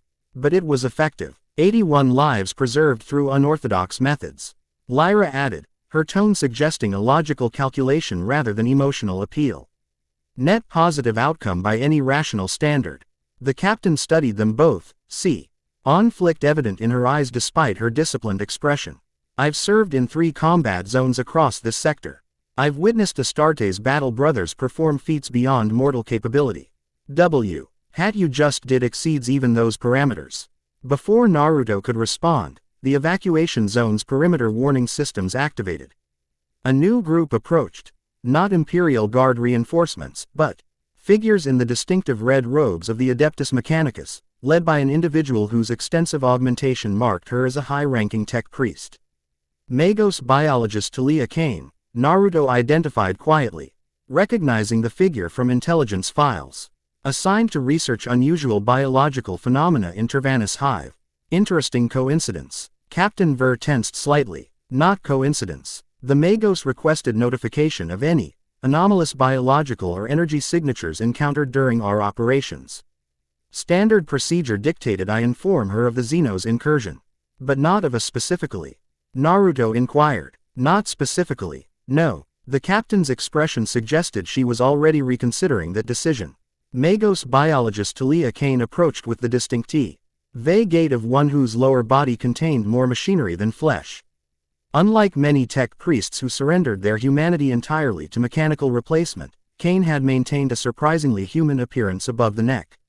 Copper-red hair, likely artificial but convincingly natural, framed a face where only the eyes had been replaced with augmetic lenses that adjusted continually as they focused on Naruto and Lyra. Fascinating, came her voice, a harmonious blend of organic vocalization and subtle mechanical enhancement that avoided the harsh grating of more extensively modified tech priests. The energy discharge registered on multiple spectral bands simultaneously. Non-standard teleportation mechanism, non-warp-based translocation. She extended a hand that split into 3 separate appendages, each containing different scanning apparatus. I am Magos biologist Talia Kane, authorized research representative of Forge World Exotrophus. You will submit to immediate biometric scan. Ingper Inquisitorial Authorization Omega-7 Delta. Lyra's posture shifted subtly toward combat readiness. The mention of inquisitorial authorization suggested potential connection to their pursuers. Naruto, however, remained relaxed. Fascinating authorization code, he replied conversationally. Especially considering it was rescinded after the Thracian incident 17 years ago. Someone has provided you with outdated credentials, Magos Kane. The tech priest's augmetic eyes whirred as they recalibrated, focusing more intensely on Naruto's face. Incorrect. Authorization updated quarterly through proper channels. Unless. Quote. Her voice trailed off, mechanical appendages retracting slightly as she processed this discrepancy. Unless you're being used as an unwitting asset, Naruto completed her thought. Your research has value to certain parties who may not have been entirely forthcoming about their official standing. Captain Ver looked between them with growing concern. Quote, this sounds dangerously close to accusations against imperial authorities. Not against legitimate authorities, Naruto clarified, but against those who would abuse the Emperor's mandate for personal ambition. Magos Kane's internal cogitators processed this information against her considerable database of imperial politics and factional rivalries. Hypothesis. You suggest corruption within authorized research channels. Counterpoint. My work bears the seal of 3 inquisitorial ordos, including the officially disbanded Ordo Chronos. Naruto asked quietly. The tech priest went absolutely still. only the subtle whirring of internal mechanisms indicating continued function. This reaction confirmed Naruto's suspicion. She hadn't known the full nature of her sponsors. Captain Ver, meanwhile, had heard enough to recognize the dangerous political ground they stood upon. This discussion exceeds my authorization level. As ranking Imperial authority in this zone, I must insist on talking. You all to secure facilities for proper debriefing. A reasonable precaution, Naruto agreed amiably. Though I suggest we relocate immediately. This position will be compromised in approximately 3 minutes. As if summoned by his words, emergency klaxons activated throughout the evacuation zone. A guardsman rushed to Captain Vor's side, saluting hastily. Captain, Auspex arrays detecting. Multiple fast-moving signatures approaching from orbital insertion. Configuration matches inquisitorial drop ships. They're broadcasting override codes for all district security systems. Vor's expression hardened. On whose authority? Inquisitor Lord Varendrek, ma'am. Priority Alpha. The name sent a visible ripple of tension through their small group. Captain Ver recognized the implicatee. Ons immediately. Her command was about to be superseded by one of the most feared inquisitors in the sector. Magos Kane's augmetic eyes whirred with increased activity, correlating this development with the unsettling suggestions Naruto had raised. This goes beyond standard protocol, the tech priest observed, mechanical arms reconfiguring into what appeared to be defensive formations. Inquisito. Real deployment of this scale for simple Xenos incursion is statistically anomalous. They're not here for the Dark Eldar, Naruto confirmed, crimson beginning to swirl in his irises as the divine Sharingan activated partially. They're here for me. Decision crystallized in Captain Vor's expression. Sergeant Korik, implement evacuation protocol Epsilon 9. Get these civilians to secondary extraction points immediately. As her troops mobilized with practiced efficiency, she turned to Naruto, Lyra, and the Magos. I don't know what's happening here, but I know when my people are being placed in crossfire. Whatever dispute exists between you and the Inquisition, my priority remains civilian safety. As it should be, Naruto agreed respectfully. Which is why I suggest you accompa NY is to a secure location where I can explain exactly what's happening, and why it threatens not just me, but potentially this entire sector. The captain's hand strayed toward her sidearm. That's Sue. NDS dangerously like an attempt to remove me from my post during an emergency. It's an attempt to preserve your life and freedom, Naruto corrected gently. Inquisitor Drek has a documented history. Why of eliminating witnesses once they've served their purpose? Your genetic profile has already marked you for his special attention, whether you realize it or not. This statement visibly startled her. My genetic profile? What are you talking about? Before Naruto could elaborate, Magos Kane interjected with mechanical precision. Subject displays knowledge of classified research parameters. Genetic anomaly identification is primary focus of my research division. Conclusion. Information access indicates legitimate concern regarding inquisitorial intentions. The distant whine of grav engines grew louder, indicating the imminent arrival of inquisitorial forces. Captain Ver made her decision with the speed and clarity that had earned her rapid advancement through the Imperial Guard's ranks. My duty extends to protecting Imperial citizens from all threats, including those that may arise from within. I will hear your explanation, but my service to the Emperor remains absolute. Naruto nodded, respect evident in his expression. I would expect nothing less from you, Captain. Magos Kane, your expertise may prove invaluable in understanding what we face. Will you accompany us as well? The tech priest's augmetic eyes recalibrated as she processed variables invisible to others. Probability analysis suggests higher knowledge acquisition potential by accompanying you. Additionally, discrepancies in my authorization chain require investigation. I will accompany you under scientific observation protocols. Then we need to move quickly, Naruto decided, already forming the hand seals necessary for transportation. My technique can relocate us instantly, but requires physical contact. Captain Ver hesitated only briefly before nodding to her second-in-command. Sergeant Korik, you have command. Complete the evacuation and report that I am pursuing priority intelligence on Xeno's incursion.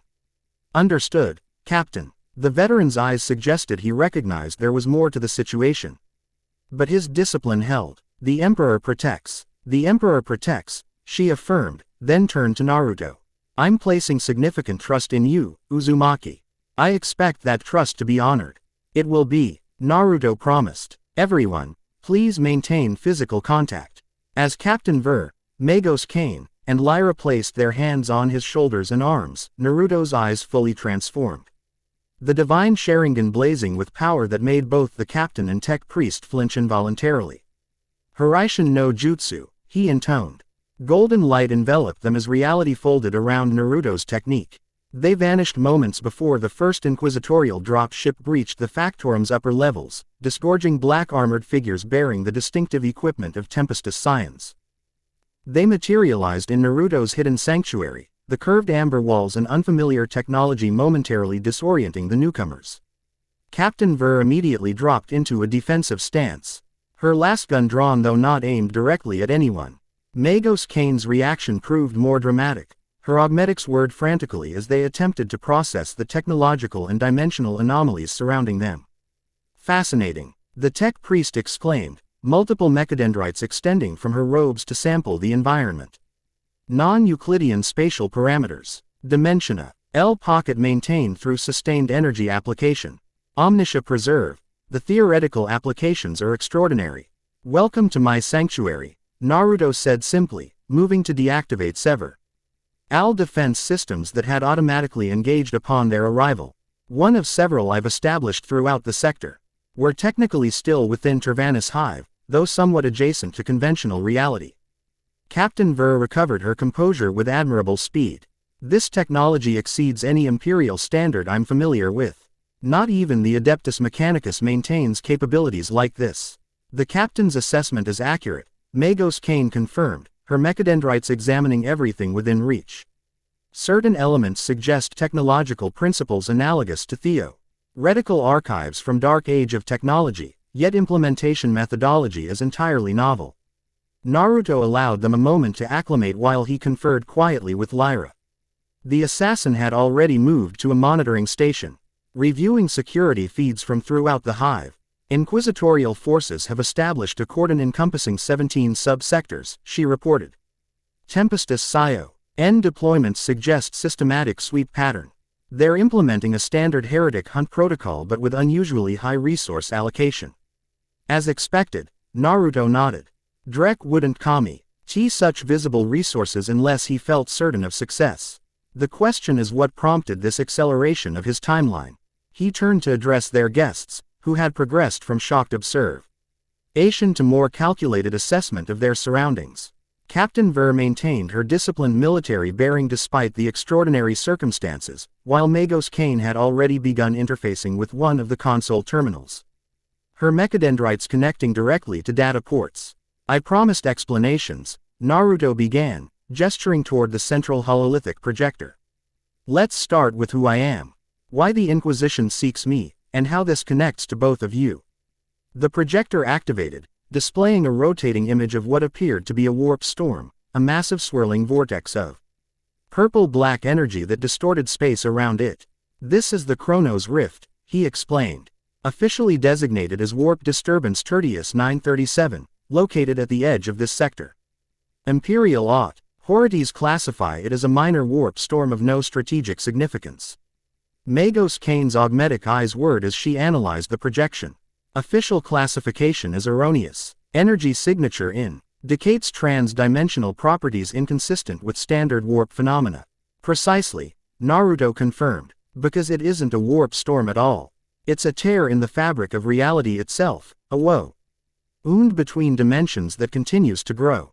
He manipulated the display, showing the rift's expansion over time. 5 years ago, I emerged from this rift, though from my perspective, the journey was considerably longer and more complex. Quote, Captain Vor's expression remained skeptical. You're claiming to be some kind of dimensional traveler. I am a dimensional traveler, Naruto corrected gently. Though not by choice, initially. I originated in a reality very different from this one, with different physical laws and energies. To demonstrate, he formed a Rasengan in his palm, a perfect sphere of spiraling chakra that illuminated the chamber with blue-white light. This is chakra, the energy native to my original dimension. similar to your universe's psychic powers, but fundamentally different in source and application. Magos Kane's analytical systems focused intensely on the energy manifestation. Remarkable. Energy pattern indicates self-contained system drawing from internal reserves rather than external dimension. Theoretically impossible by established imperial science. Much of what I do violates theoretical limitations, Naruto acknowledged, dispersing the Rasengan. Including these. He allowed his eyes to fully transform, the divine Sharingan manifesting in its complete form. The crimson irises contained complex patterns that seemed to shift and evolve as the newcomers watched, creating an almost hypnotic effect. The divine Sharingan, he explained, originally a bloodline ability from my homeworld, but evolved beyond its limits through circumstances involving dimensional travel. These eyes allow me to perceive reality differently, to see across dimensions, through time, and into the very fabric of existence itself. Captain Vor's military discipline finally cracked slightly. That's impossible. Even the most powerful psychers are limited by the laws of this universe, Naruto completed her thought. But I exist partially outside those constraints. Which is precisely why Inquisitor Drek and his consortium want me. He changed the hololithic display to show the Inquisitor, an elderly man with augmetic replacements and ornate armor bearing symbols of multiple inquisitorial ordos. Varen Drek, officially attached to the Ordo Hereticus, but secretly operating under the revival of the disbanded Ordo Chronos, the inquisitorial division on CE responsible for investigating temporal and dimensional anomalies. Naruto focused his attention on Magos Kane. Your research into unusual biological phenomena wasn't randomly assigned, Magos. You were specifically directed to identify individuals with genetic markers indicating potential for abilities outside normal human parameters. All under Drek's authority, though likely through intermediaries. The tech priest processed this against her internal records. Confirmed. Research directives originated from inquisitorial mandate through Mechanicus administrative channels. Specific Gen-T. C markers targeted include 17 anomalous sequences not present in standard human genome. Naruto nodded. Those markers indicate potential compatibility with energies from other dimensions. CH has been collecting people with these markers for years, ostensibly for research, but actually for something far more dangerous. He manipulated the display again, showing what appeared to be an experimental chamber deep within an inquisitorial facility. Individuals with various augmentations and restraints were connected to arcane machinery that pulsed with unnatural energies. Drek's Conser. Tiem believes the Imperium is doomed in this timeline, Naruto continued grimly.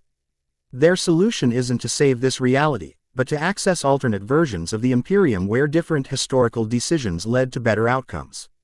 Captain Vor's expression hardened. Temporal manipulation is heresy of the highest order. The Ecclesiarchy and Inquisition both forbid it absolutely. Which is why they operate in secrecy, using the authority of multiple inquisitorial ordos as cover. Naruto highlighted specific elements of the experimental chamber. These are attempts to create controlled dimensional rifts, gateways to alternate Imperiums. But each experiment further damages the barriers between realities. He returned the display to the Chronos Rift, now showing projections of its growth over time. Their experiments created this rift, which continues to expand exponentially. At current rates, it will engulf this entire sector within 5 years, potentially destabilizing reality throughout the segmentum. Magos Kane's analytical systems processed these projections with machine precision. Assessment consistent with observed data. Chronos Rift exhibits 17 markers consist. NT with dimensional instability rather than standard warp turbulence. Captain Ver studied the projections with growing concern. If this is true, why hasn't the full Inquisition intervened? Because Drek's consortium includes members from multiple inquisitorial ordos, including at least 2 Lord Inquisitors, Naruto explained. They've systematically eliminated or discredited anyone who discovered their activities. Those who couldn't be removed were recruited. He turned to face Captain Ver directly. Which brings us to you, Captain. Your genetic profile contains 7 of the 17 markers Drek's consortium seeks. You possess potential for abilities beyond normal human capability, potential you may have already glimpsed in moments of extreme stress or combat. The captain's expression remained stoic, but something flickered in her eyes, recognition, perhaps, of unexplained incidents in her past. Your exceptional combat record isn't solely due to training, Naruto continued gently. Your reflexes exceed human norms. Your tactical insights sometimes border on precognition. And your resilience to injury has been noted by multiple field medicae. Speculation, she responded flatly, though without her earlier conviction. Measurable fact, countered Magos Kane, surprising them all. Imperial Guard medical data indicates Captain Vor's recovery rates exceed standard human parameters by approximately 37%. Combat telemetry shows reaction times 0.23 seconds faster than elite human baseline. Both within parameters of targeted genetic markers in my research. The Tech P. Riest's augmetic eyes focused on Captain Ver with new interest. Captain's genetic profile was specifically flagged in research directives, though purpose was not disclosed to me. This revelation clearly unsettled Ver, though her military discipline held. If what you're saying is true, why hasn't the Inquisition already collected me for these experiments? Your value as bait exceeded your immediate research potential. Naruto answered candidly. Drex operatives have been monitoring you for years, waiting for someone like me to make contact. They suspected your genetic anomalies might attract other dimensional travelers seeking allies. He gestured toward the monitoring stations where Lyra continued to track inquisitorial deployments throughout the hive. The gang violence in your assigned sectors wasn't random. It was orchestrated to place you in situations where your unusual abilities might manifest more prominently, and to create opportunities for me to notice you. Capta. Ver absorbed this with remarkable composure considering the implications. And Magos Kane's involvement, similar though more specialized. Naruto turned to the tech priest. Your unusual retention of human characteristics despite extensive augmentation made you valuable for research into biomechanical interfaces with dimensional energies. Your work was directed toward creating technology that could harness abilities like mine. Magos Kane's internal cogitators processed this assessment. Logical analysis confirms high probability of accuracy. Research parameters included biomechanical interfaces for energy types not previously documented in Mechanicus archives. She extended a mechadendrite toward the hololithic display, interfacing directly to call up her own research files. Observe. Theoretical framework for Mechanicum integration with non-standard energy types, including 17 configurations that align with description of chakra energy demonstrated earlier. The tech HNICAL schematics that appeared showed cybernetic implants designed to channel energies that bore striking similarities to chakra pathways from Naruto's home dimension. They've been preparing for someone like me, Naruto noted grimly. Using your brilliant research, Magos Kane, without revealing its true purpose. The tech priest's normally impassive features displayed what might have been Disa. PP ointment or even hurt. Emotions rarely seen in those who had embraced the Mechanicus's doctrines of logic over feeling. Deliberate obstruction of scientific understanding contravenes omniscience mandate for knowledge acquisition. Captain Ver had been processing all this information with military efficiency, correlating it against her own experiences and observations. Assuming everything you've said is true, what exactly do you propose? Were 3 individuals plus your associate against what appears to be a significant inquisitorial operation with substantial resources? 4 individuals with unique capabilities. Naruto corrected, each valuable beyond Drek's estimation. Together, we represent the beginning of a counter to his plans. He manipulated the display once more, showing the Chronos Rift from a different perspective, one that revealed subtle patterns within its chaotic energies. The divine Sharingan allows me to perceive the dimensional damage at a fundamental level. With proper support, I believe I can repair the rift and prevent catastrophic expansion. Magos Kane's augmetics whirred with increased activity as she processed this possibility. Theoretical frame. Work suggests external energy application could stabilize dimensional boundaries if precisely calibrated. Your visual acuity would provide necessary targeting parameters.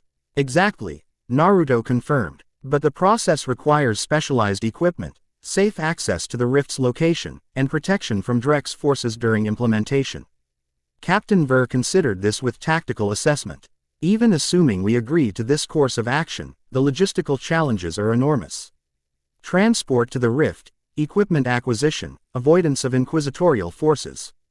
All manageable with proper preparation, Naruto assured her. This sanctuary contains manufacturing capabilities beyond standard Imperial technology. Magos Kane's expertise could adapt her research to create the necessary interfaces between my chakra and the equipment required. He turned to the Magos. Your understanding of biomechanical integration is unparalleled in this sector. Combined with my knowledge of chakra systems, we could develop technology capable of channeling the divine Sharingan's perceptive abilities directly into dimensional stabilization apparatus. The tech priest's augmetic eyes gleamed with scientific fascination. Proposed collaboration presents unprecedented research opportunity. Ethical parameters align with Omniscious directive to preserve knowledge and stability. Logical course of action indicates acceptance. Captain Ver proved more cautious. My duty is to the Emperor and his Imperium. Nothing you've shown me definitively proves Inquisitor Drek's activities contravene Imperial interests. A reasonable position, Naruto acknowledged respectfully. Which is why I propose a measured approach to verification. He gestured to Lyra, who had remained silently monitoring security systems throughout their discussion. My associate can access certain inquisitorial archives without detection. Information confirming Drek's unauthorized activities can be provided for your review. The assassin nodded almost imperceptibly, acknowledging the task without breaking her surveillance. Additionally, Naruto continued, I suggest a controlled observation of Drek's forces in action. Their methods, particularly regarding civilian casualties and adherence to inquisitorial protocols, should prove illuminating. Captain Ver considered this proposal with professional assessment. Observation without engagement could provide necessary verification while minimizing risk of heretical action on our part. Precisely, Naruto agreed. I have no desire to turn Imperial servants against legitimate authority.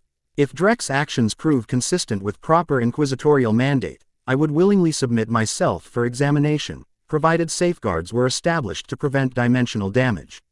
This measured approach seemed to reassure the captain somewhat. Meanwhile, Magos Kane had begun interfacing more deeply with the sanctuary's technology, her mechadendrites connecting to multiple systems simultaneously. Technological integration possibilities exceed initial assessment, she reported with what sounded almost like excitement beneath her mechanical vocal modulation. Sanctuary's manufacturing capabilities incorporate 17 distinct technological traditions, several exceeding Dark Age theoretical frameworks. Naruto smiled slightly. Benefits of dimension. Travel include exposure to diverse technological approaches.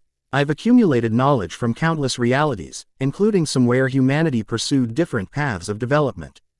The tech priest's augmetic eyes fixed on him with new intensity.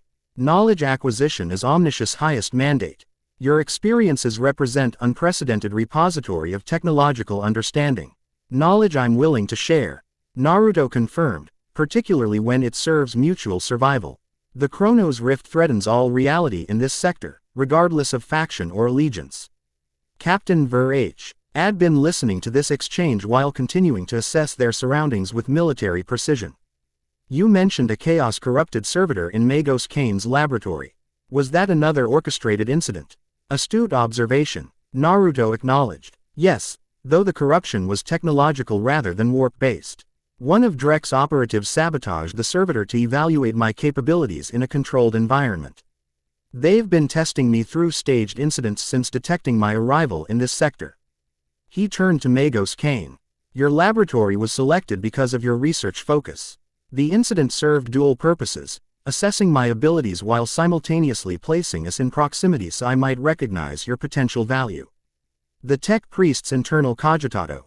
RS processed this with mechanical precision. Probability analysis supports conclusion. Laboratory security breaches increased 317% following receipt of specific research directives from inquisitorial channels. Lyra suddenly straightened at her monitoring station. Inquisitorial forces have implemented a new search pattern. They're deploying devices consistent with dimensional fluctuation detectors throughout the mid-hive levels. Naruto moved to observe the feeds, his divine Sharingan analyzing the devices being installed by black-armored Tempestus Scions. Advanced technology. They're empting to detect the energy signature of my transportation technique. Can they locate this sanctuary? Captain Ver asked, military concern evident in her tone. Not directly, Naruto assured her. This pocket dimension exists adjacent to conventional reality. However, Frequent transitions between spaces might create detectable patterns. He considered their options with the comprehensive strategic assessment of someone who had witnessed countless conflicts across multiple realities. We need to accelerate our timeline. Magos Kane, how quickly could you adapt your research to interface with my abilities? The tech priest's augmetics word as she calculated variables.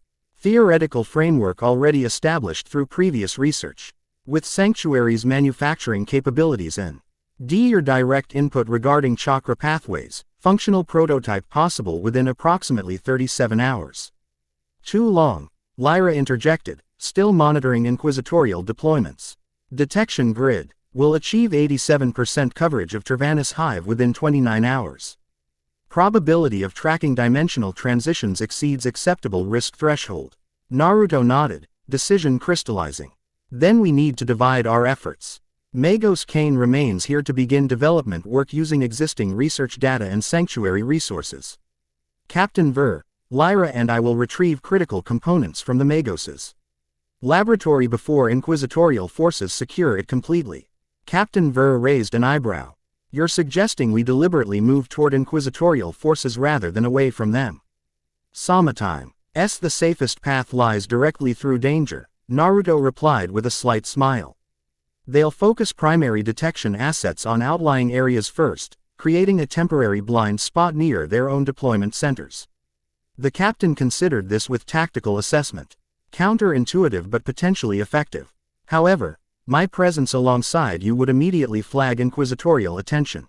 Which is why you'll approach through conventional means, using your imperial authority, Naruto explained.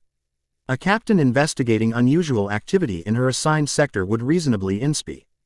Corda Mechanicus laboratory where a security breach recently occurred.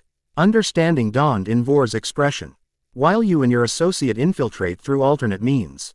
Exactly. Your itemate presence provides both distraction and intelligence on inquisitorial disposition. We retrieve the necessary research materials during the resulting operational confusion. Lyra had already begun preparing equipment suitable for their infiltration. Captain's uniform contains 18 distinct recognition markers. Inquisitorial forces will record her movements but likely avoid direct interference without explicit orders. Magos Kane extended a mechadendrite toward a data terminal, projecting schematics of her laboratory. Critical research components located in secured storage vault designated Theta 3. Biometric authentication required for access. Mechadendrite interface pattern recognition plus vocalic harmonic key. She disconnected from the terminal, focusing her augmetic gaze on Naruto. You mentioned capacity to see dimensional boundaries. Does this visual acuity extend to technological interfaces? Naruto nodded, understanding her implication. The divine Sharingan can perceive the energy patterns of your authentication systems. Replicating them will be challenging but possible. Unnecessary, the tech priest replied, surprising them. With mechanical precision, she detached one of her smaller mechadendrites, offering it to Naruto. Authentication pattern embedded in hardware configuration. Direct interface will bypass security without triggering alert protocols. This voluntary sharing of Mechanicus technology represented extraordinary trust from a tech priest. Captain Ver clearly recognized the significance, her eyebrows rising slightly. The omniscient wisdom lies in efficient knowledge application, Magos Kane stated, perhaps sensing their surprise. Dimensional stability serves greater understanding. Logical assessment indicates collaborate. Ion offers optimal probability for achievement of primary directive.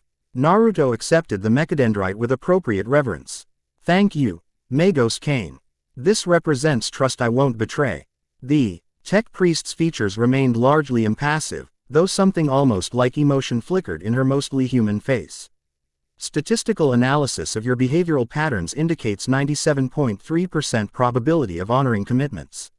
Acceptable parameters for collaboration. Captain Ver had been reviewing the laboratory schematics with professional assessment. The Mechanicus facility adjoins an Imperial Guard security checkpoint. I can legitimately access that area without raising immediate suspicion. She turned to Naruto with renewed military focus. If I agree to this operation, I require absolute clarity regarding objectives and constraints. No civilians harmed. No permanent damage to Imperial infrastructure. And I reserve the right to withdraw if I observe anything that contravenes my oath to the Emperor. All reasonable conditions, Naruto agreed readily. My purpose is to repair dimensional damage, not to undermine Imperial authority. Whatever Drex Consortium may believe about the Imperium's future, destroying reality itself serves no one's interests. The captain seemed satisfied with this response. Then I will participate in this limited operation to retrieve research materials. Further collaboration depends on verification of your claims regarding Inquisitor Drek's unauthorized activities. Naruto nodded respectfully. Fair terms. We'll depart in 30 minutes, after proper preparation. As they began organizing equipment and reviewing tactical approaches, Lyra continued monitoring inquisitorial deployments throughout the hive. The assassin's enhanced sense detected subtle shifts in the search patterns, adjustments that suggested more than simple pursuit protocol. Anomaly in deployment configuration, she reported. Inquisitorial forces establishing perimeter around Kekkei facility in Mid-Hive Sector 12B. Pattern inconsistent with standard search parameters. Naruto joined her at the monitoring station, his divine Sharingan analyzing the feed. That's outside their primary search grid. Why divert resources there specifically? The answer emerged as they enhanced the imagery. Through the grainy picked feed, they could make out black armored figures escorting medical servitors transporting what appeared to be stasis chambers. They've found something, Naruto realized, focusing his enhanced perception on the chamber's contents. Or someone. Captain Ver joined them, studying the tactical deployment with professional interest. That's a specialized Kekkei facility, used primarily for unusual biological cases beyond standard Imperial medical protocols. Magos Kane interfaced directly with the monitoring system, her augmetics enhancing the imagery further. Stasis chamber configuration indicates biological preservation protocols. Subject appears humanoid but with significant anatomical anomalies. As the image clarified, Naruto's expression darkened. It's the Dark Eldar from the Factorum. The one I incapacitated with the Rasengan. Inquisitorial forces specifically targeted Zeno's retrieval, Lyra noted. Priority matches high-value intelligence acquisition protocols. They want information, Naruto concluded grimly. The Dark Eldar mentioned their homunculi sought, that which exists between realities, knowledge of dimensional boundaries similar to what Drek seeks. Captain Ver frowned deeply. Collaboration with Xenos is among the highest forms of heresy. Precisely why they're conducting this retrieval with such secrecy, Naruto agreed. The Dark Eldar's knowledge of dimensional manipulation likely parallels certain aspects of my own abilities. Drek's consortium would value such intelligence despite its source. This development added new urgency to their planning.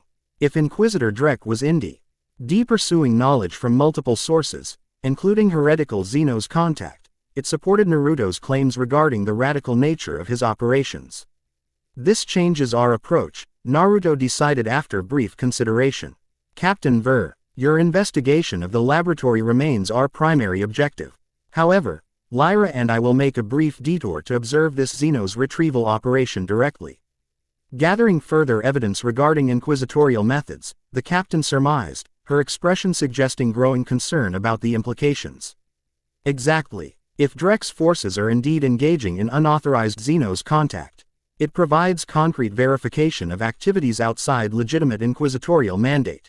Lyra had already begun adjusting their equipment loadout to accommodate this additional objective.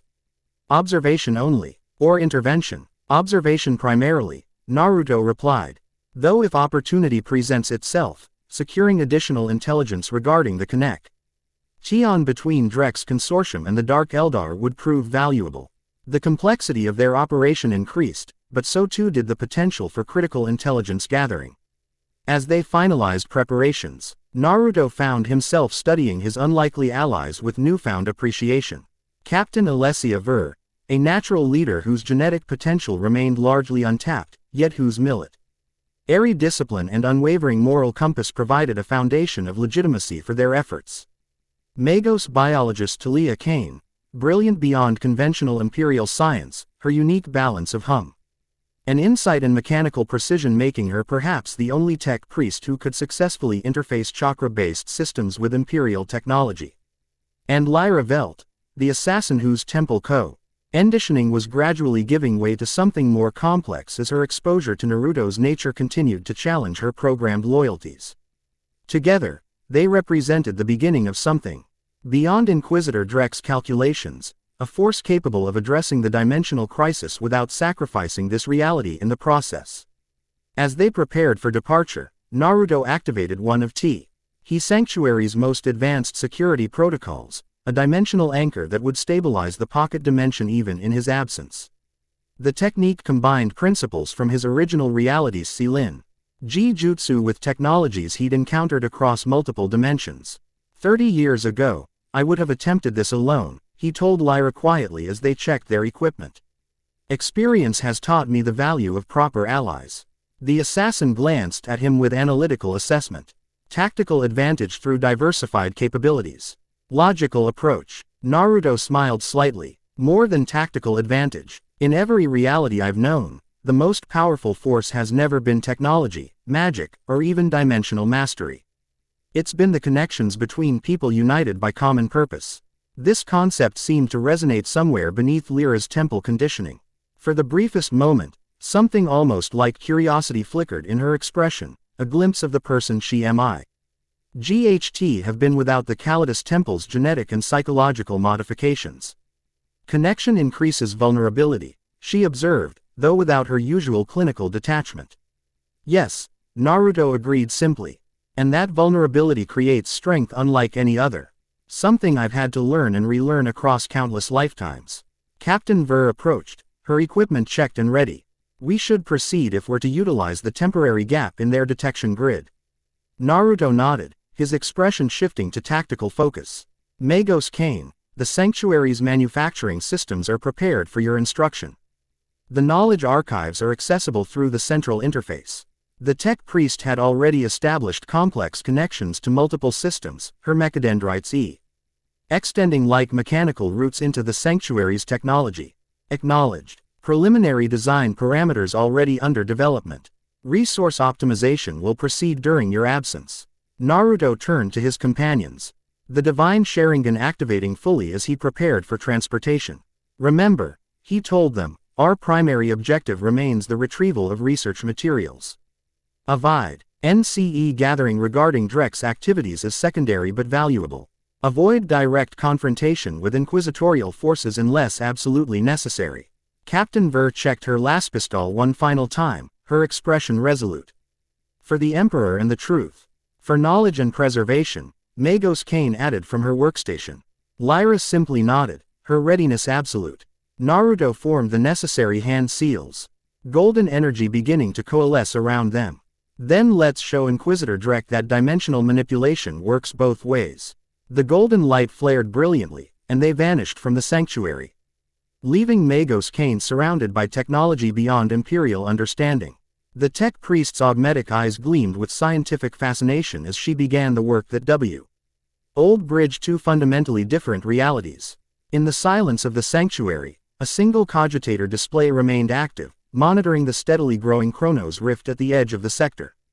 Within its swirling depths, patterns formed and dissolved, patterns that resembled, to the properly attuned observer, the distinctive spiral of the divine Sharingan itself. Chapter 2 and Chapter 3, Judgment of the Inquisition. The Vindicare assassin hadn't moved for 23 hours. Perched atop the spire of an abandoned ecclesiarchy shrine, his augmented body had entered a state of semi-suspended animation, maintaining only essential functions while his Exodus rifle remained perfectly aligned with its target zone. The specially modified scope pierced the toxic haze of Tervanus Hive's mid-levels, compensating for wind variables, atmospheric distortion, and 17 different environmental factors with machine precision. Through the scope, he observed the Medicae facility where Inquisit Drek's forces had established their forward operating base. The complex lay 812 meters from his position, well within lethal range for an assassin of his caliber. His orders Air Absolute. Observe and report all approaches to the facility, neutralize any target designated anomaly Chrono 937 on site, priority override all other directives. The Vindicare's enhanced vision detected movement at the facility's eastern approach. 3 Tempestus Scions escorting a slender figure in the distinctive robes of an Inquisitor. Female, approximately 30 standard Terran years, moving with the deliberate grace of someone trained in both combat and political navigation. Her features remained partially obscured by an ornate hood, but the sigils of the Ordo Xenos were clearly visible on her formal tabard. The assassin's implanted Vox unit activated silently. Target identified, came a voice directly into his auditory cortex. Inquisitor Celine Winterborn, Ordo Xenos. Authorized entry. Monitor but do not interfere. The Vindicator acknowledged with an imperceptible neural pulse, maintaining his vigil. His augmented senses registered subtle atmospheric changes indicating an approaching storm, both meteorological and political. Years of service had taught him to recognize the particular tension that preceded inquisitorial conflict. Inside the Kekkei facility, Inky C. Tour Celine Winterborn maintained perfect composure as she was escorted through security checkpoints of increasing stringency. Her aristocratic features revealed nothing of her thoughts, pale blue eyes. Coolly assessing every detail of the operation while appearing merely to follow her guides. In reality, she was cataloging inconsistencies with standard inquisitorial protocols. 3 different verification systems when 2 was standard doctrine. Guards positioned to observe each other as much as external threats. Surveillance auspexes angled to monitor the corridor behind her current position, a clear indication they expected pursuit. Most telling was the complete absence of any visible inquisitorial insignia beyond the initial checkpoint. No aquilas, no organizational markings, nothing to indicate which Ordo had jurisdiction over this operation. Such anonymity was rarely a positive sign within the labyrinthine politics of the Inquisition. They reached a final security barrier, a massive adamantium bulkhead bearing biometric locks and warp-resistant wards. The lead scion placed his hand against a scanner, simultaneously reciting a lengthy authentication code. The door hissed open, revealing a chamber that had been transformed from standard Imperial Kekkei facility into something far more specialized. Inquisitor Winterborn, announced the scion formally. As requested by Inquisitor Lord Drek. The chamber's lone occupant turned from a bank of monitoring equipment, his aged features arranged in a practiced smile that never reached his eyes. Varen Drek had served the Inquisition for nearly 2 centuries. His body maintained through a combination of juvenile treatments and augmetic replacements. His left arm was entirely mechanical, crafted with technology beyond standard Imperial design. His right eye had been replaced with a complex augmetic that glowed faintly blue, constantly scanning his surroundings. Inquisitor Winterborn, he acknowledged, his voice carrying the precisely modulated tones of Imperial nobility. Your reputation for punctuality remains impeccable. I appreciate your prompt response to my invitation. Celine inclined her head slightly, exact.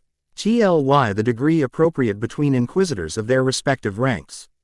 Inquisitor Lord Drek, when the head of 3 Ordos requests one's presence, only the most dire emergencies would justify delay. Her carefully chosen words acknowledged his authority while subtly highlighting the irregular nature of his multiple appointments. Inquisitors typically served a single Ordo, Drek's simultaneous leadership in several represented either extraordinary merit or dangerous political maneuvering. Indeed, Drek gestured dismissively, and the scions withdrew, sealing the chamber behind them. Only, when the security systems reactivated did he continue. I presume you're curious about the purpose behind this rather extensive operation in your assigned sector. Curiosity is an Inquisitor's foremost tool, she replied smoothly. Though I confess some surprise at the scale of deployment without prior notification to the local Ordo Xenos representative. The rebuke was delicately delivered but unmistakable. Inquisitorial courtesy demanded notification when operating in another's jurisdiction. Drek's failure to observe this protocol spoke volumes about his opinion of such niceties.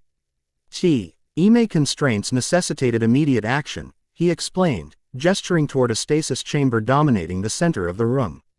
The opportunity to secure a specimen of this particular nature arises rarely. Celine approached the chamber, maintaining professional detachment despite her shock at its contents. Within the stasis field floated a dark Eldar warrior, its slender form suspended in temporal stasis.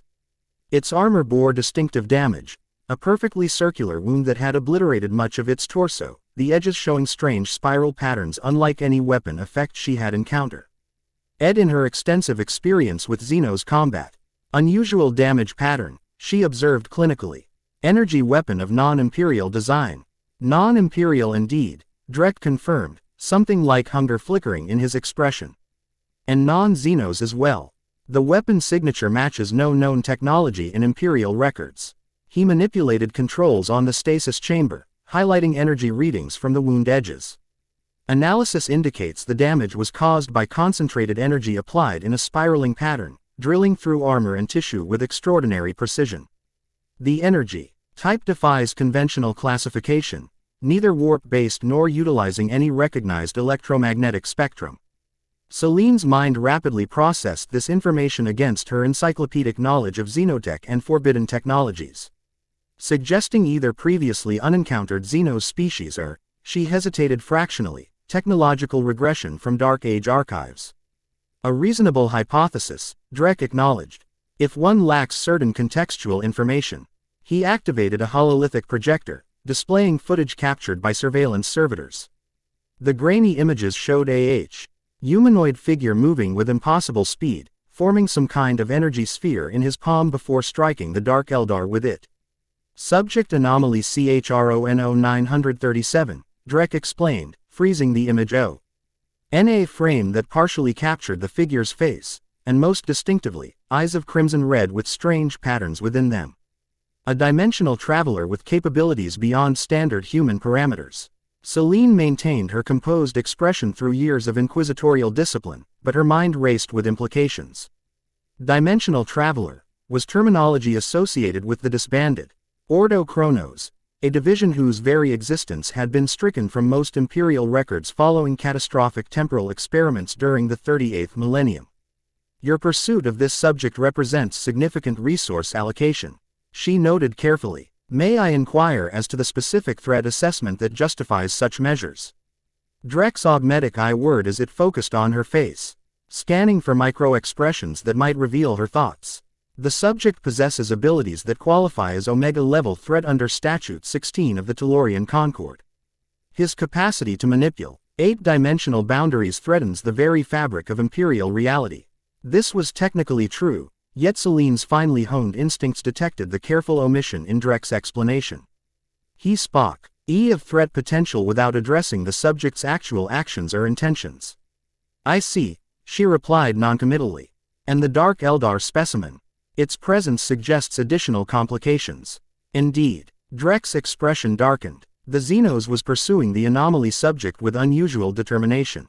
Preliminary interrogation of its neural tissue indicates knowledge of dimensional rifts similar to those associated with our target. He manipulated the controls again, showing energy readings from the stasis chamber.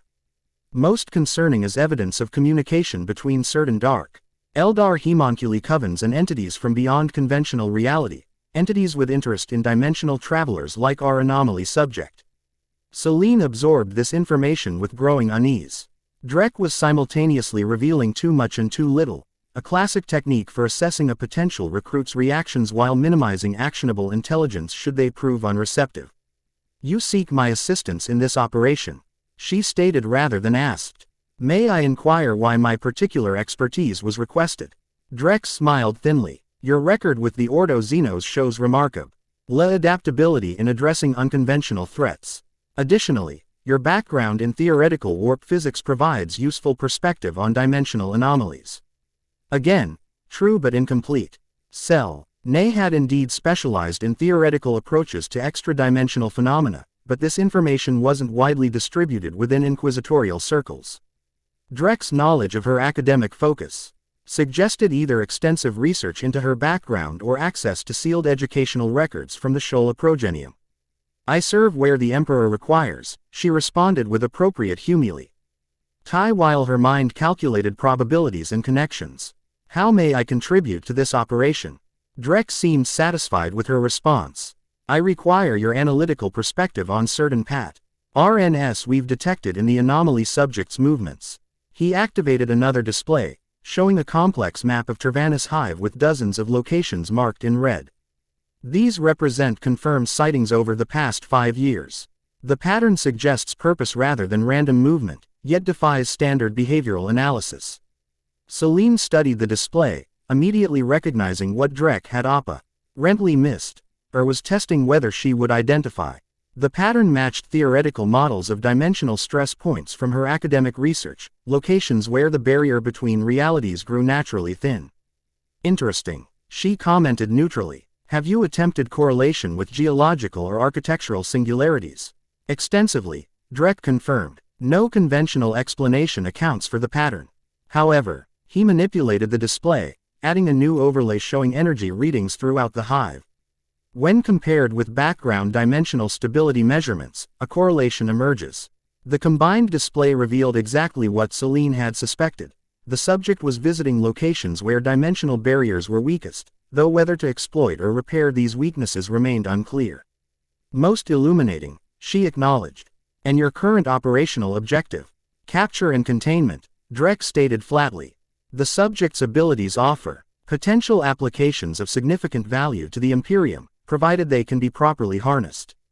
There it was, the core of Drek's interest, revealed through careful word choice. Not eliminatio, n of a threat but acquisition of an asset.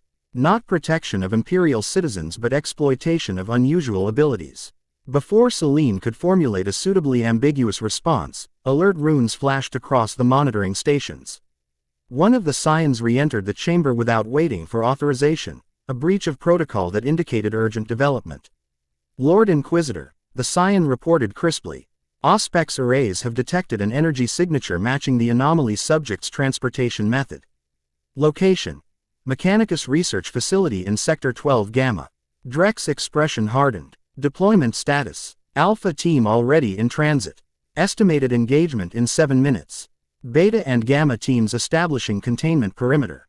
Excellent. Drek turned to Celine. An opportunity to observe our quarry firsthand, Inquisitor Winterborn. Would you care to accompany me to the command center? It would be most educational, she agreed, calculating how this development might provide additional intelligence about both the mysterious subject and Drek's true objectives. As they exited the Medicae chamber, neither noticed the faint shimmer of displaced air in the RNER, a distortion that might have been attributed to environmental systems but was, in reality, something far more significant. Naruto released the advanced genjutsu that had concealed his presence, allowing his clone to fade from existence once the Inquisitors had departed. The Shadow Clone's memories and observations flowed back to his original self, currently positioned outside the Mechanicus Research Facility with Captain Ver and Lyra. Interesting, he murmured, processing the intelligence his clone had gathered. Inquisitor Drek has recruited additional inquisitorial assets, Celine Winterborn of the Ordo Xenos. Her background suggests expertise in dimensional theory. Captain Ver frowned, adjusting her uniform before approaching the Imperial Guard checkpoint that would grant her legitimate access to the facility. Is she aware of his unauthorized activities? Unclear, Naruto replied. She's cautious, analytical, asking the right questions without revealing her position. 8. Her a potential ally or a dangerous additional adversary. Lyra had modified her appearance to resemble a nondescript Mechanicus adept, polymorphine glands reshaping her features into unmemorable blandness. Inquisitor Winterborn's file indicates 17 commendations for actions against Xenos threats, specialized in unconventional containment strategies rather than simple elimination. Potentia. L. Compatibility with your ethical constraints. Naruto nodded thoughtfully. We'll proceed as planned, but with awareness that Drek now has additional inquisitorial support. Captain, your approach remains unchanged. Utilize your legitimate authority to access the laboratory while providing distraction for our infiltration. Captain Ver squared her shoulders, Imperial Guard discipline evident in every line of her posture. Understood. I'll cite ongoing investigation of gang activity potentially targeting Mechanicus assets. Standard protocol following the previous security breach. Perfect, Naruto agreed. We'll rendezvous at Extraction Point Delta in exactly 27 minutes. If complications arise, prioritize your own safety. Your position within Imperial hierarchy provides valuable, legitimate access we may need for future operations.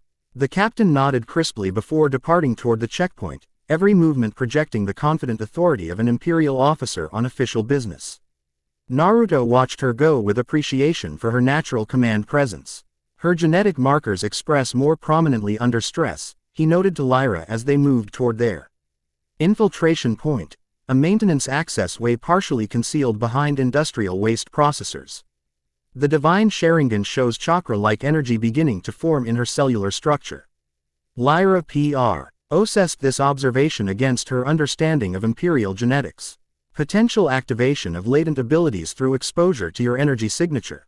Possible, Naruto acknowledged. In my original reality, chakra networks could be stimulated through proximity to activated systems. Captain Vor's genetic structure contains markers surprisingly similar to those from my homeworld. They reached the access panel, where Naruto's divine Sharingan easily perceived the security systems beyond normal visual spectrum. With precise chakra application, he disabled the simple alarm system without triggering secondary alerts. Curious, Lyra observed as they entered the narrow maintenance shaft. You could have transported us directly into the laboratory using your technique. True, Naruto confirmed, leading them through the dimly lit passage with perfect confidence despite the minimal illumination. But energy signatures from dimensional transportation would trigger Drek's detection grid. Conventional infiltration creates less noticeable patterns. The maintenance shaft opened into a secondary service corridor used primarily by servitors for cleaning and basic maintenance. Yuto and Lyra proceeded with careful stealth, though the few mindless servitors they encountered paid them no attention, their limited programming registering only designated tasks. The research materials will be located in secure storage, Naruto explained quietly. Magos Kane's authorization codes should provide access without triggering security protocols. As they navigated through the labyrinthine research facility, Naruto's divine Sharingan provided perfect awareness of their surroundings, including the positions of security personnel, automated systems, and potential threats. The DISTI, NCTIVE architecture of Mechanicus facilities surrounded them, a blend of ancient technology and religious reverence for machinery, with cables resembling arteries and processors enshrined like sacred relics. They reached a junction where the service corridor intersected with a main research passageway. Naruto held up a hand, signaling Lyra to wait as his enhanced perception detected approaching figures. 3 Mechanicus adepts, he whispered. Standard security patrol, no enhanced awareness capabilities. They pressed themselves into an alcove containing ventilation equipment, becoming vert. You ally invisible as the red-robed figures passed. Naruto noted their conversation. Routine discussion of maintenance schedules without any indication of alarm or unusual security measures. Once the patrol passed, they continued toward their objective. The secure storage vault designated Theta 3 lay behind 3 separate security barriers, each more stringent than the last. Naruto approached the first, a standard biometric scanner keyed to authorized Mechanicus personnel. This is where Magos Kane's contribution proves invaluable, he murmured, producing the mechadendrite she had provided. With careful precision, he connected it to the concealed interface port beside the scanner. The mechadendrite activated, extensions whirring softly as they interfaced with the security system. For a tense moment, nothing happened. Then the panel illuminated green, and the barrier slid open with a pneumatic hiss. Mechanicus security systems prioritize hardware recognition over software authentication, Naruto explained as they proceeded to the second barrier. The physical connection supersedes logical verification in their hierarchy of trust. The second barrier required vocalic authenticity. A series of binary cant phrases in precise mechanical harmonics that no human throat could naturally produce. Again, the mechadendrite proved its worth, reproducing Magos Kane's unique authorization tones with perfect fidelity. The final barrier presented the greatest challenge, a true Mechanicus security measure that incorporated both technological and quasi-religious elements. A circular chom, beer filled with sacred oils and mechanical reliquaries, surrounded by cogitator arrays running authentication algorithms based on devotional principles as much as security protocols. The Mechanicus believes the machine spirit itself judges worthiness, Naruto observed, studying the system with his divine Sharingan. More accurate than they realize, the system incorporates quantum observation principles that function similarly to consciousness. Lyra assessed the barrier with professional detachment. Conventional bypass impossible, even polymorphine adaptation insufficient for authentication. Indeed, Naruto smiled slightly. This requires more than deception or force. It requires understanding. He approached the central interface, a complex arrangement of mechanical components, sir. Ounding an ancient data slate whose screen flickered with binary sequences too rapid for normal human perception to follow. The divine Sharingan, however, perceived not just the sequences but the patterns within them, the mathematical sacred geometry that the Mechanicus had encoded into their most treasured security systems. Naruto placed his hand upon the interface, channeling a specific type of chakra he had developed during his long existence, energy attuned to the fundamental patterns underlying reality itself. Not forcing the system, but communing with it in the language of pure mathematics and energy. Machine spirit, he whispered in perfect binary cant, I seek knowledge for preservation, not destruction. Grant passage in the omniscious name. The system responded with a series of F harmonics that vibrated through the chamber like a massive pipe organ. Lights shifted from red to amber, then to green, as the final barrier recognized something kindred in the Energy Naruto project. Patterns that resembled the sacred algorithms of its own existence. Passage granted, intoned a mechanical voice. Praise to the Omniscia. The inner vault opened, revealing a chamber-filled WITH research materials organized with Mechanicus precision. Data cores, experimental apparatus, and specialized analysis equipment lined the walls in carefully categorized sections. Magos Kane's Prim. Airy research would be designated under biological interface protocols, Naruto noted, quickly scanning the organizational system. Section 17, Subsection Theta. They located the relevant materials, data cores containing years of research into unusual biological interfaces, experimental prototypes for neural connection systems, and most critically, a specialized analysis device designed to measure and categorize non-standard energy patterns. This analyzer is the key component, Naruto explained as they carefully secured it in a specialized container. It can be modified to interpret Chakra pathways for integration with Imperial technology. Lyra efficiently gathered the supplementary components, her assassin's training allowing her to identify and prioritize the most valuable materials with impressive speed. Within minutes, they had collected everything essential to Magos Kane's continued research.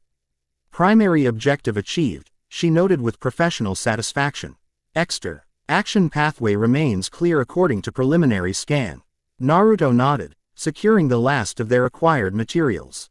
Captain Ver should be completing her diversionary inspection now. Timing aligns with planned extraction. As they prepared to depart through the same route they had entered, Naruto suddenly tensed, his divine Sharingan detecting something beyond normal perception. Wait, he whispered, focusing on an anomalous energy pattern emanating from deeper within the research facility. Something's wrong. Lyra immediately shifted to combat readiness. Threat assessment. Not immediate danger, Naruto clarified. But significant anomaly. There's a dimensional instability forming 3 chambers beyond our position. Pattern suggests artificial induction rather than natural phenomenon. His enhanced perception pierced through physical barriers, revealing a research chamber where Mechanicus adepts were conducting some form of experiment. At the center of their apparatus pulsed a miniature version of the Chronos Rift, a swirling vortex of purple-black energy that rippled with unnatural patterns. They're attempting to create a controlled dimensional rift, Naruto realized with growing concern. Similar technology to what Drex Consortium has been developing, but on a smaller scale. Lyra processed this information with assassin's precision. Connection to primary mission objectives. Direct relevance, Naruto confirmed grimly. They're using principles derived from Magos Kane's research, but without her understanding of the full implications. The instable ITY is growing beyond their control parameters. Even as he spoke, warning runes flashed across the experimental chamber's monitoring systems. The adepts moved with increasing urgency, attempting to contain the growing distortion without success. We need to intervene, Naruto decided. That miniature rift will cascade into a full-dimensional breach if not properly contained. The resulting damage would destroy this entire facility and potentially create a permanent weak point in reality. Lyra calculated variables with cold efficiency. Intervention exposes our presence, significantly increases detection probability, acceptable risk given the alternative. Naruto was already moving toward the experimental chamber, his divine Sharingan mapping the fastest route. This is exactly the kind of damage I'm trying to prevent on a larger scale. They moved swiftly through the research facility, no longer prioritizing stealth as the situation demanded immediate action. When they reached the experimental chamber, the scene had deteriorated further. The miniature rift now pulsated with increasing violence, tendrils of dimensional energy lashing out to touch and distort nearby equipment. 3 adepts lay unconscious or dead near the apparatus, while 2 others worked frantically to contain the growing anomaly. "Step aside," Naruto commanded as they entered, his voice carrying ity that transcended normal human charisma. "That rift is collapsing toward cascade failure." The conscious adepts turned in shock, their augmetic eyes widening at the intrusion. One reached for an alarm rune before Lyra moved with assassin speed, rendering him unconscious with a precise neural strike. "Forgive the intrusion," Naruto told the remaining adept, his eyes now fully transformed into the divine Sharingan. "But your experiment has created a dimensional instability beyond your containment capabilities." The adept, an elderly man with extensive augmentation, stared at Naruto's crimson eyes with a mixture of fear and fascination. The dimensional harmonics exceeded predicted parameters. Containment fields failing at exponential rates. "I can see that," Naruto confirmed, approaching the experimental apparatus. "Your mistake was attempting to contain dimensional energy with technology designed for warp phenomena. The principles are fundamentally different." The miniature rift pulsed violently, growing from the size of a human fist to nearly a meter in diameter within seconds. Reality itself seemed to warp around its edges, light bending in impossible directions and matter beginning to distort. "Evacuation protocols recommended," the adept suggested, backing toward the exit. "Catastrophic failure imminent. Evacuation would be pointless," Naruto countered calmly. "Once this rift reaches critical mass, it will expand geometrically, consuming approximately 17 cubic kilometers within minutes." Instead of retreating, he stepped closer to the distortion, his divine Sharingan analyzing the complex dimensional patterns within the swirling vortex. What appeared as chaos to normal perception revealed intricate mathematical structures to his enhanced sight, patterns that could be manipulated with the right application of energy. "What I need to do will appear unusual," he warned the remaining adept. "I suggest you focus on disabling any automated security responses that might interfere."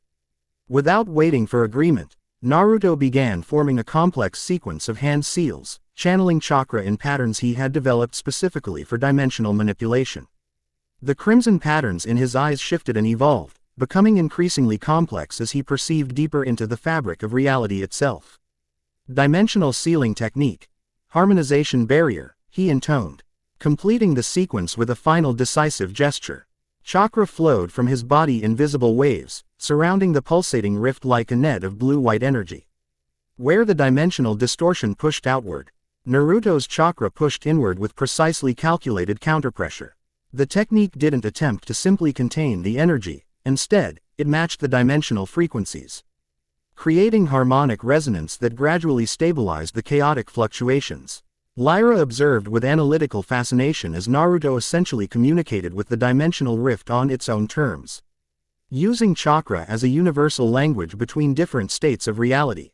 The violent pulsations gradually calmed, the purple-black energy becoming more organized, less erratic in its movements.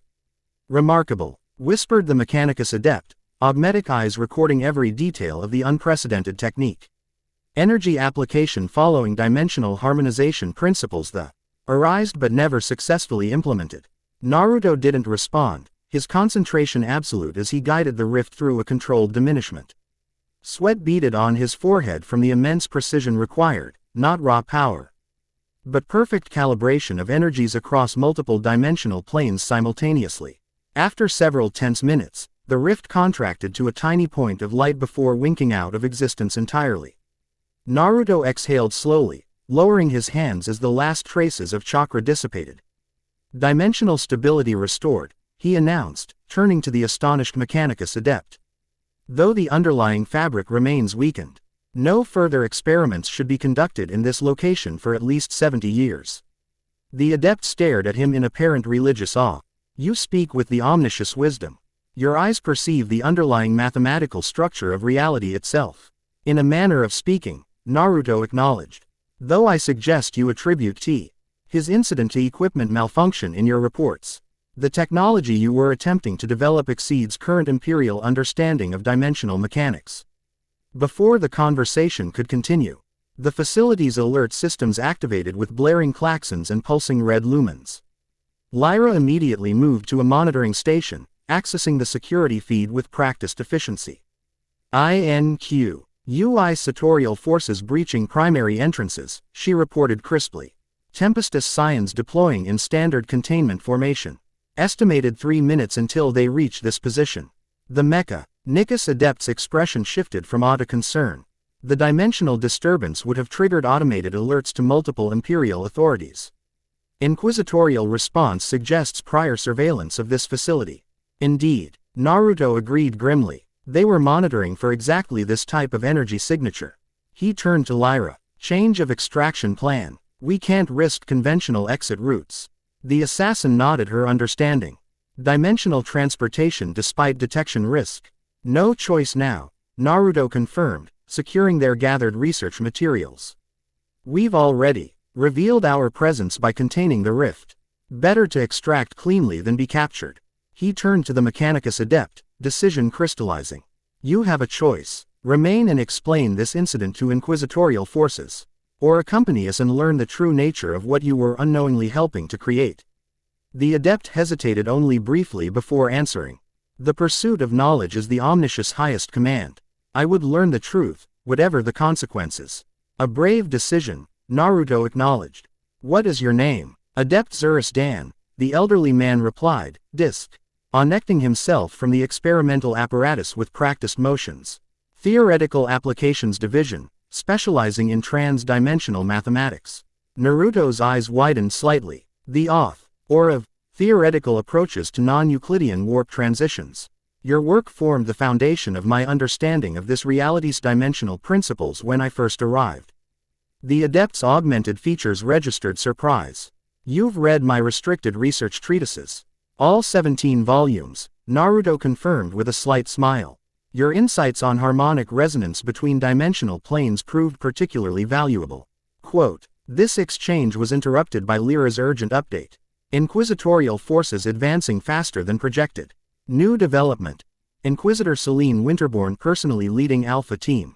Unusual deviation from command structure. Naruto processed this information quickly. Interesting. She's either exceptionally motivated or deliberately positioning herself to make first contact. The security feed showed Inquisitor Winterborn advancing with calculated precision, her movements suggesting formal combat training beyond standard inquisitorial protocols.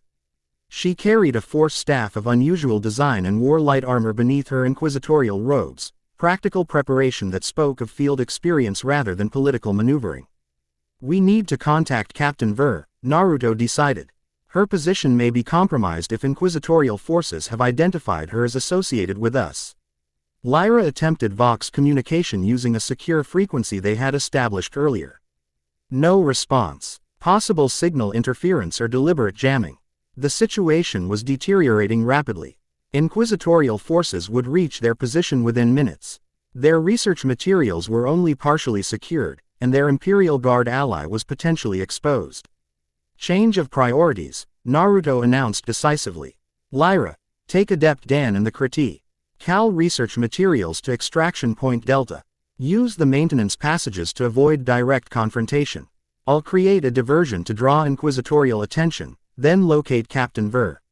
Lyra began to object. Tactical assessment indicates. This isn't about tactics, Naruto interrupted gently. It's about responsibility. Captain Ver placed herself at risk by assisting us. I won't abandon her to inquisitorial interrogation. Something flickered in the assassin's expression, perhaps recognition of values beyond pure mission efficiency. After a brief moment, she nodded. Acknowledged. Extraction with research materials is primary mission objective. Your diversion improves success probability. Naruto handed her the specialized container holding the most critical components. If I'd reach Extraction Point Delta within 17 minutes, proceed to the sanctuary without me. Magos Kane's work must continue regardless. He formed a quick sequence of hand seals, creating 3 shadow clones that immediately moved to different positions around the chamber. My clones will provide additional diversion along separate routes. The inquisitorial forces will have difficulty determining which represents the primary target. Adept Dan watched this demonstration with undisguised fascination. Replication technology of unprecedented sophistication. Self-sustaining energy constructs with apparent autonomous function. Questions later. Adept Dan, Naruto advised with a smile. For now, follow Lyra precisely. Your knowledge may prove critical to understanding the dimensional rifts. As Lyra and the Adept prepared to depart through a secondary access panel, Naruto placed a hand briefly on the assassin's shoulder, a gesture of trust unusual in their professional relationship. Be careful, he said simply. The divine Sharingan shows multiple possible futures from this point, not all favorable. Something almost like concern flickered across Lyra's normally impassive features. Statistical survival probability. Better than most days, Naruto replied with a hint of his ancient optimism. I've survived worse odds across thousands of years. With that assurance, they separated, Lyra guiding Adept Dan through the maintenance access while Naruto and his shadow clones prepared to implement their diversionary tactics. Alone in the chamber, Naruto took a moment to center himself. The divine Sharingan showed him dozens of potential futures branching from this moment, timelines where he was captured, others where he escaped, some where unexpected allies emerged from the chaotic situation. The key variable in most favorable outcomes involved a direct encounter with Inquisitor Selene Winterborn. Interesting, he murmured to himself. The eyes see a potential ally rather than merely another adversary. Decision made, Naruto adjusted his approach. Rather than simply creating chaos and escaping, he would engineer a specific type of encounter with the Inquisitor, one that might establish the foundation for future understanding. His shadow clones dispersed, each taking a different route that would attract inquisitorial attention while revealing specific aspects of his abilities.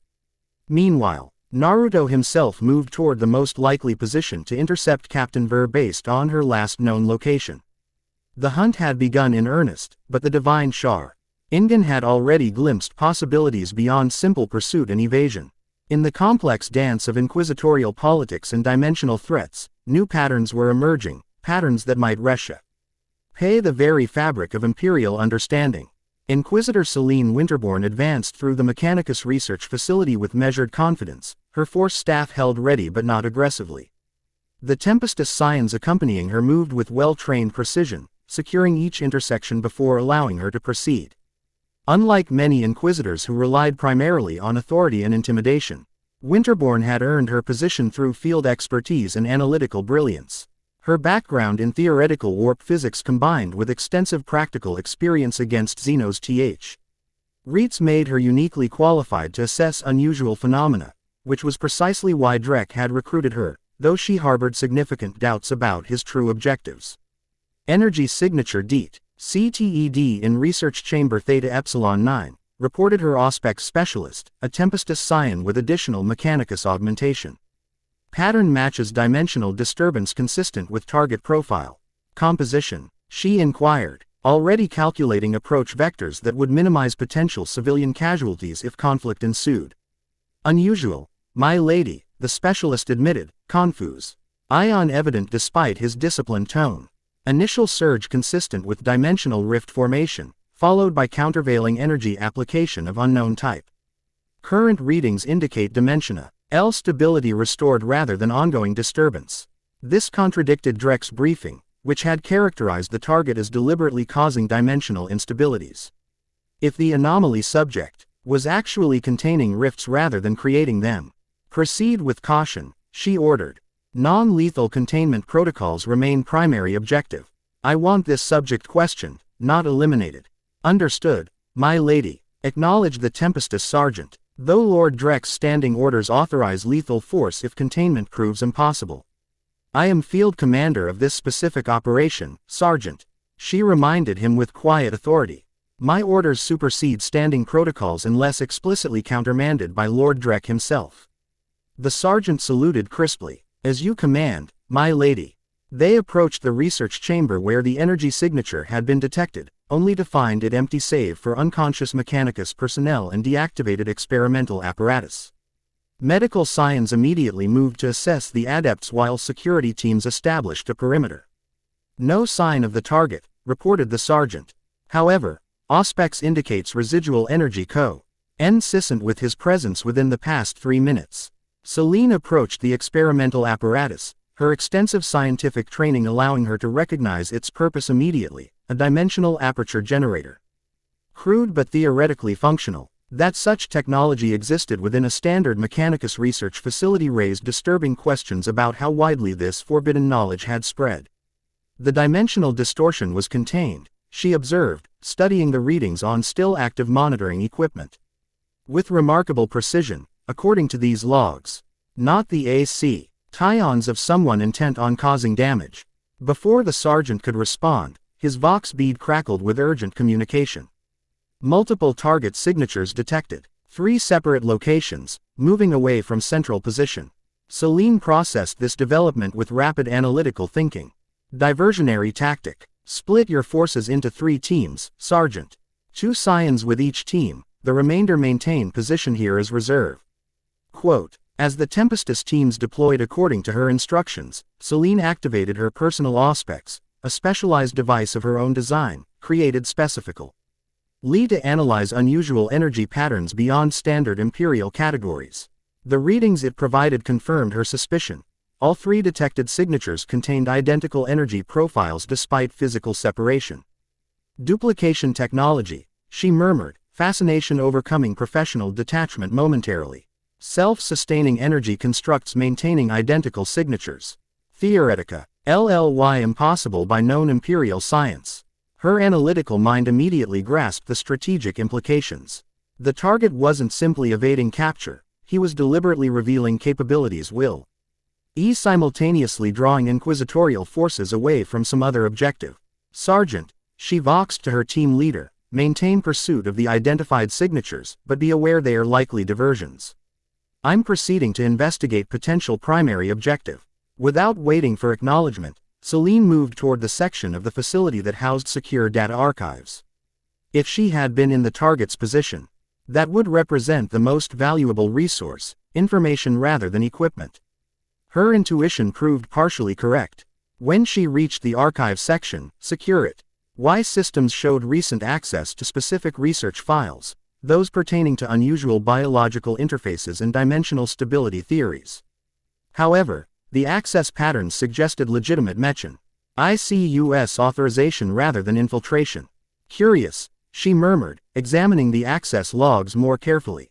The authorization codes belonged to Magos biologist Talia Kane, a name that appeared in Drek's briefing materials as a researcher of interest due to her work on unusual biological phenomena. The pieces began to align in Celine's methodical mind. The target had somehow secured legitimate access to restricted research. The dimensional disturbance had been contained rather than exacerbated.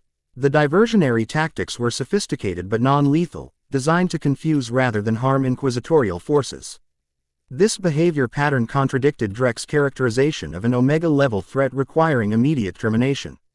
It suggested instead someone with unusual abilities acting with deliberate restraint and specific objectives. As she continued her investigation, alert runes flashed on her personal Auspex. A new energy signature had appeared, similar to the target's profile, but with subtle differences that suggested the original rather than a duplicate. Its location corresponded to the facility's primary administrative section, where Imperial Guard liaison officers would typically be stationed. Imperial Guard involvement, she realized, making connections rapidly. The target has an ally within authorized Imperial forces. This changed the operational parameters significantly. Drek had presented the anomaly subject as an isolated entity, but the evidence suggested a more complex situation involving multiple actors, possibly including legitimate Imperial personnel. Celine made her decision. Rather than calling for Tempestus reinforcement, she proceeded alone toward the administrative section. If Imperial Guard personnel were indeed involved, a full Estus assault would create political complications and potential civilian casualties that could be avoided through more subtle approach. She moved through the facility with practiced stealth, her specialized training allowing her to avoid standard security measures. When she reached the administrative section, she found it unusually quiet, personnel stations abandoned, monitoring systems active but unattended. Following her Auspex readings, Celine approached a secure conference chamber typically used for sensitive briefings between Mechanicus representatives and Imperial military.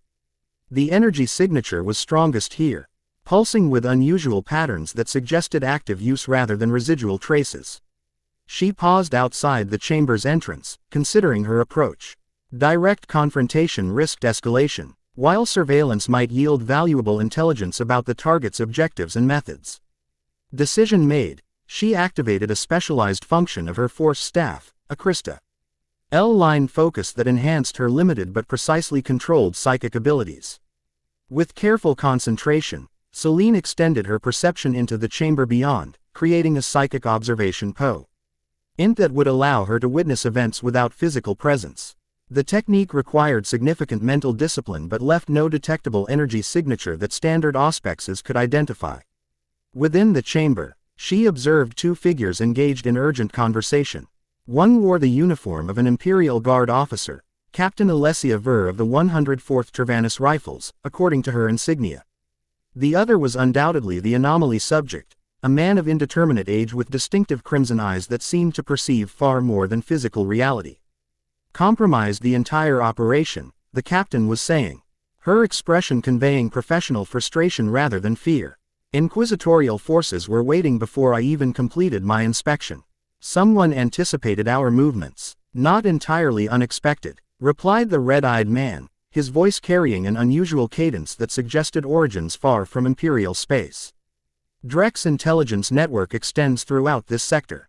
However, the specific timing suggests a leak rather than predictive analysis. You suspect betrayal? Captain Ver asked sharply. Not betrayal, the man corrected thoughtfully. Perhaps independent action based on incomplete information. Someone calculating probabilities without full context. He turned suddenly, looking directly toward Celine's psychic observation point with unnervingly perfect accuracy. Like our inquisitorial observer, for instance.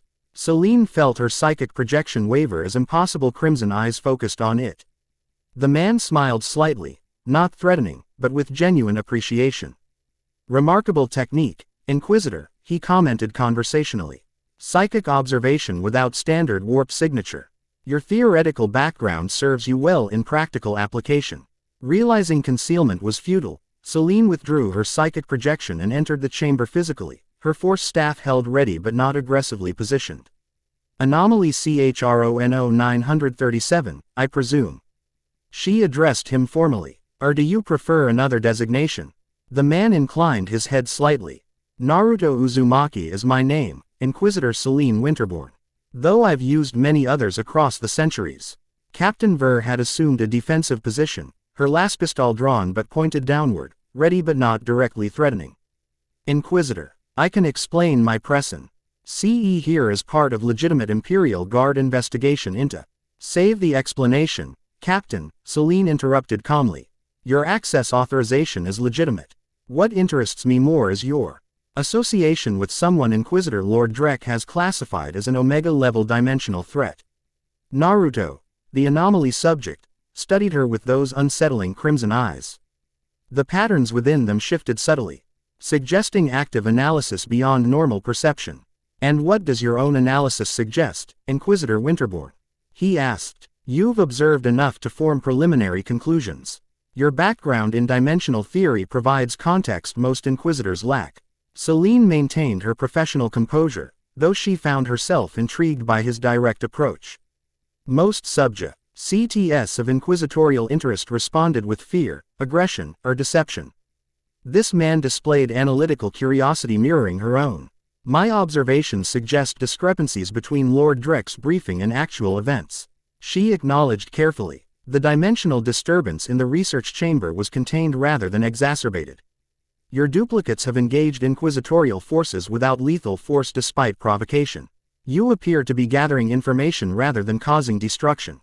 Naruto nodded slightly. Accurate assessment. Now the more important question. What do his discrepancies suggest about Inquisitor Drek's characterization of the situation? It was a dangerous line of inquiry, suggesting potential misrepresentation by a superior Inquisitor Lord.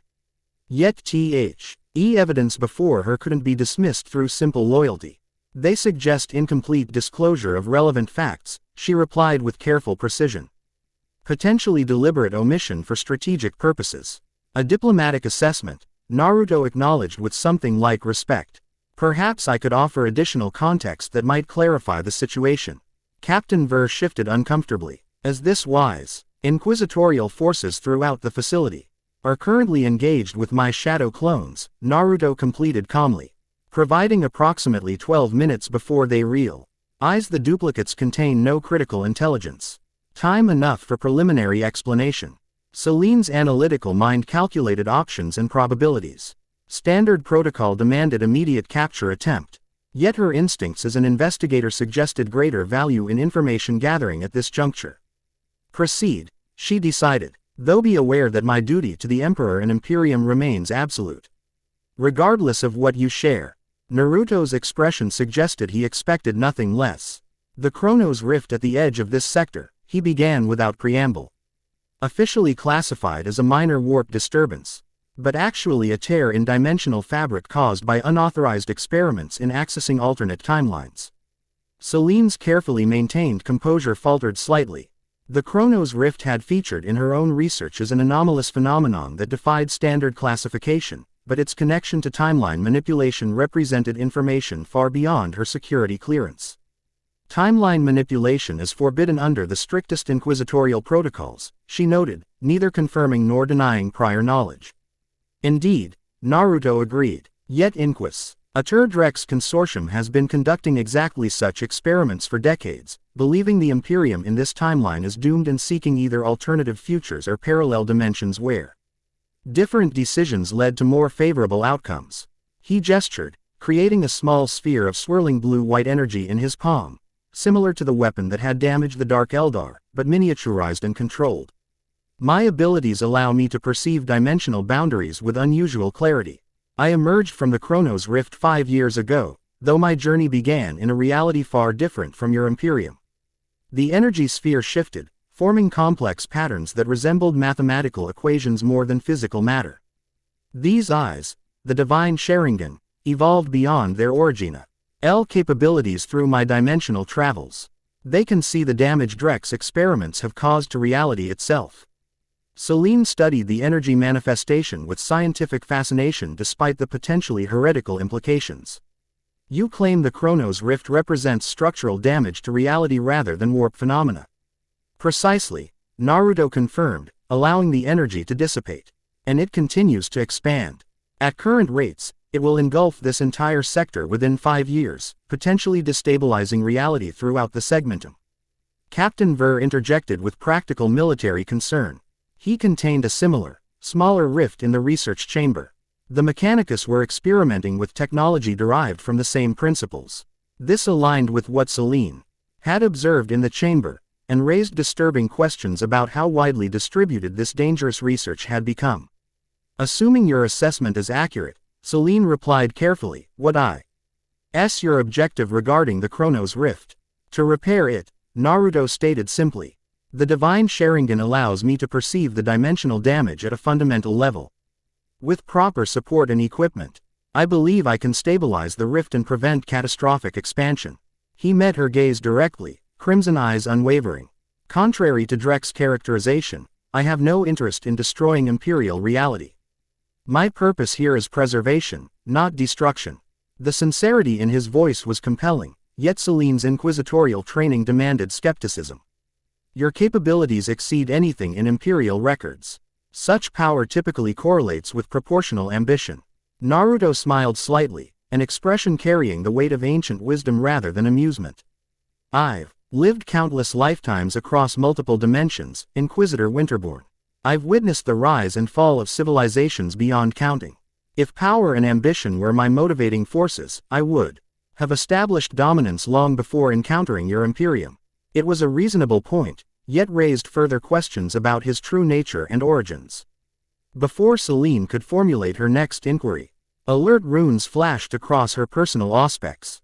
Your diversions have been identified, she noted, reading the incoming data. Tempestus forces are converging on this position. Additionally, she frowned at an unexpected reading. Warp signatures detected at multiple points throughout the facility. Pattern inconsistent with standard psychic manifestation. Naruto's expression shifted to one of concern. Not warped signatures. Dimensional fractures. Smaller versions of the Chronos Rift, deliberately induced. Captain Ver moved to a monitoring station, accessing security feeds. Confirmed. Unknown energy distortions forming at 7 different locations throughout the facility. Personnel evacuating affected areas. Drek's countermeasure. Naruto realized grimly. Creating Contro. LLED dimensional disruptions to flush me into the open. He knows my tendency to contain rather than ignore such dangers. Selene processed this development with rapid analytical thinking.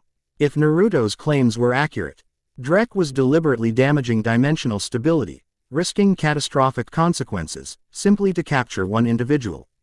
This exceeds standard containment protocols, she observed. Professional concern overriding political caution. Dimensional manipulation at this scale risks structural damage to the facility and surrounding hive sections. Worse than you realize, Naruto confirmed. His crimson eyes focusing on something beyond normal perception. The fractures are synchronized, designed to merge if not contained separately. The resulting dimensional cascade would create a miniature version of the Chronos Rift, consuming approximately 17 cubic kilometers. Captain Vor's expression hardened with military assessment. Civilian casualties would be catastrophic.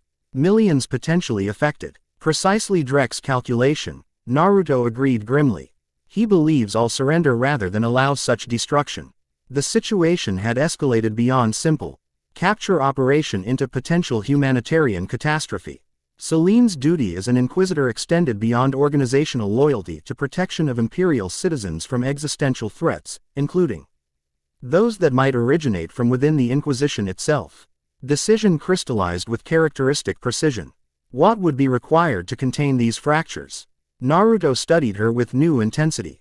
Perhaps recognizing the significant shift in her position this question represented. I can contain them individually, but not simultaneously. The fractures are specifically designed to require multiple concurrent interventions. You mentioned allies beyond Captain Ver, Selene noted. Others with specialized capabilities. Yes, though they've already evacuated with critical research materials, Naruto confirmed. However, he turned to Captain Ver with thoughtful assessment. The captain possesses genetic markers similar to those from my homeworld. Under the right circumstances, she might manifest abilities that could assist in containment. Captain Ver looked startled by this suggestion. I have no special abilities beyond standard Imperial training. Your genetic profile suggests otherwise. Naruto countered gently. The divine Sharingan shows potential energy pathways forming in your cellular structure, similar to chakra networks from my original reality. The stray SS of the current situation appears to be accelerating their development. Selene intervened with practical focus. Theoretical potential is insufficient for immediate crisis. What alternatives exist? Naruto considered their options with visible concentration, the patterns in his crimson eyes shifting rapidly. There is one possibility. The divine Sharingan allows me to share perception tempora. Riley with others through direct chakra transfer. I could enable you both to see the dimensional fractures as I do, potentially allowing coordinated containment efforts. Share perception. Selene's scientific curiosity momentarily overcame inquisitorial caution. You can transfer your sensory capabilities to others. Temporarily and partially, Naruto clarified. Not the full capabilities of the divine Sharingan, but enough to perceive dimensional instabilities and apply countermeasures I would provide. The technique requires physical contact and willing participation. Another alert Florida's head across Selene's aspects. The dimensional fractures were expanding faster than predicted, already affecting critical systems throughout the facility. The decision window was closing rapidly. Captain Ver straightened with military resolve. If it saves civilian lives, I'm willing to attempt it. Selene calculated probabilities with inquisitorial precision. The risk of allowing an unknown entity access to her perceptual systems was significant, yet the consequence of inaction appeared catastrophic for Imperial citizens under her protection. Her duty path clarified. Proceed, she instructed Naruto. Though be aware that any attempt to influence beyond the stated purpose will be met with immediate countermeasures. Naruto nodded with understanding. The transfer requires trust, but I respect your caution. Captain Ver first, as her genetic structure is potentially more compatible. He approached the Imperial officer, who maintained professional composure despite obvious concerns. With careful movements, Naruto placed his right hand against her forehead, his left forming an unfamiliar seal pattern. "Focus on my eyes," he instructed gently. "Allow the perception to flow rather than resisting it." Captain Ver did as instructed, her expression shifting from concentration to shock as the technique took effect. "Emperor's throne," she whispered. "I can see everything. Energy patterns, dimensional currents. Focus specifically on the fractures," Naruto guided. "Your military training provides excellent pattern recognition capabilities. Identify the structural weaknesses in each distortion." The captain's eyes had taken on a faint reddish tint, not the full manifestation of the divine Sharingan, but a temporary echo of its perceptive abilities. She turned toward the nearest monitoring station, now perceiving information beyond what the mechanical systems displayed. 7 distinct fractures, she reported with military precision, each exhibiting unique oscillation patterns but harmonically linked. Structural weakness points visible at specific coordinates within each distortion. Naruto nodded with approval, then turned to Selene. "Inquisitor." Selene hesitated briefly, inquisitorial training warring with immediate necessity. Her duty to protect Imperial citizens ultimately outweighed procedural caution. "Proceed," she instructed, maintaining composure as Naruto approached. His touch against her forehead felt warm, radiating energy unlike any psychic technique she had encountered in her extensive studies. The crimson eyes filled her vision, RNS within them expanding until they seemed to encompass her entire perceptual field. Then reality transformed. Where before she had perceived the world through standard human senses supplemented by limited psychic awareness, now Selene saw layers of existence simultaneously. Energy patterns flowed through solid matter like luminous rivers. Dimensional currents swept through seemingly empty air, carrying information and potential across unseen barriers. Most strikingly, she could perceive the fractures Naruto had described, 7 wounds in reality itself, each pulsing with unnatural energies that threatened to tear the very fabric of existence. Their mathematical structure revealed deliberate design rather than natural occurrence, confirming Naruto's assessment of intentional creation. "Remarkable," she whispered, scientific fascination momentarily overcoming inquisitorial reserve. "The dimensional matrix exhibits coherent mathematical properties despite apparent chaos." "Precisely," Naruto confirmed, pleased by her analytical observation. "Each fracture contains a stabilization point, a mathematical singularity where precisely applied counterforce can collapse the distortion safely." He demonstrated by creating another sphere of swirling chakra, this one pulsing with complex patterns that matched the dimensional currents Selene now perceived. This technique, a modified Ross Engen, can be calibrated to match the specific harmonic frequency of each fracture. 7 fractures, Captain Ver noted practically. 3 of us. Impossible to address simultaneously. "Not quite," Naruto replied. "I can create shadow clones to address 3 fractures directly. You too, with the shared perception, can potentially handle 1 each. That leaves 2 unaddressed." Selene calculated variables with enhanced perception, seeing probabilities as actual energy patterns flowing from decision points. The facility's central power core contains equipment that could be repurposed to generate stabilizing resonance for 1 fracture. If properly calibrated. "Excellent observation," Naruto approved. "And the 7th? Captain Ver studied the facility schematic with her enhanced perception. "Mechanicus containment protocols in Section Delta. Designed for warp anomalies but potentially adaptable with your energy application as catalyst." Naruto nodded, decision crystallizing. "Then we have a plan. I'll address 3 fractures directly with shadow clones. Inquisitor Winterborn will recalibrate the power core to contain 1. Captain Ver will adapt the Mechanicus containment field for another. Together, we'll handle the 2 most critical fractures personally." He formed a complex sequence of hand seals, creating 3 perfect duplicates who immediately moved toward separate exits, each heading toward a different fracture location. "The shared perception will fade gradually," he warned them. "Approximately 20 minutes before returning to normal. We need to complete containment within that window." Selene accessed the facility's security systems, using her inquisitorial override codes to clear evacuation routes and disable automated defenses that might impede their efforts. Tempestus forces have been instructed to prioritize civilian evacuation rather than pursuit. That should provide necessary operational freedom. Let's move, Captain Ver suggested with military pragmatism. Those fractures won't contain themselves. They separated with coordinated purpose. The captain toward the Mechanicus containment systems, Selene toward the power core, while Naruto proceeded toward the largest and most unstable fracture. As Selene navigated through the facility, her enhanced perception revealed details normally invisible to human awareness.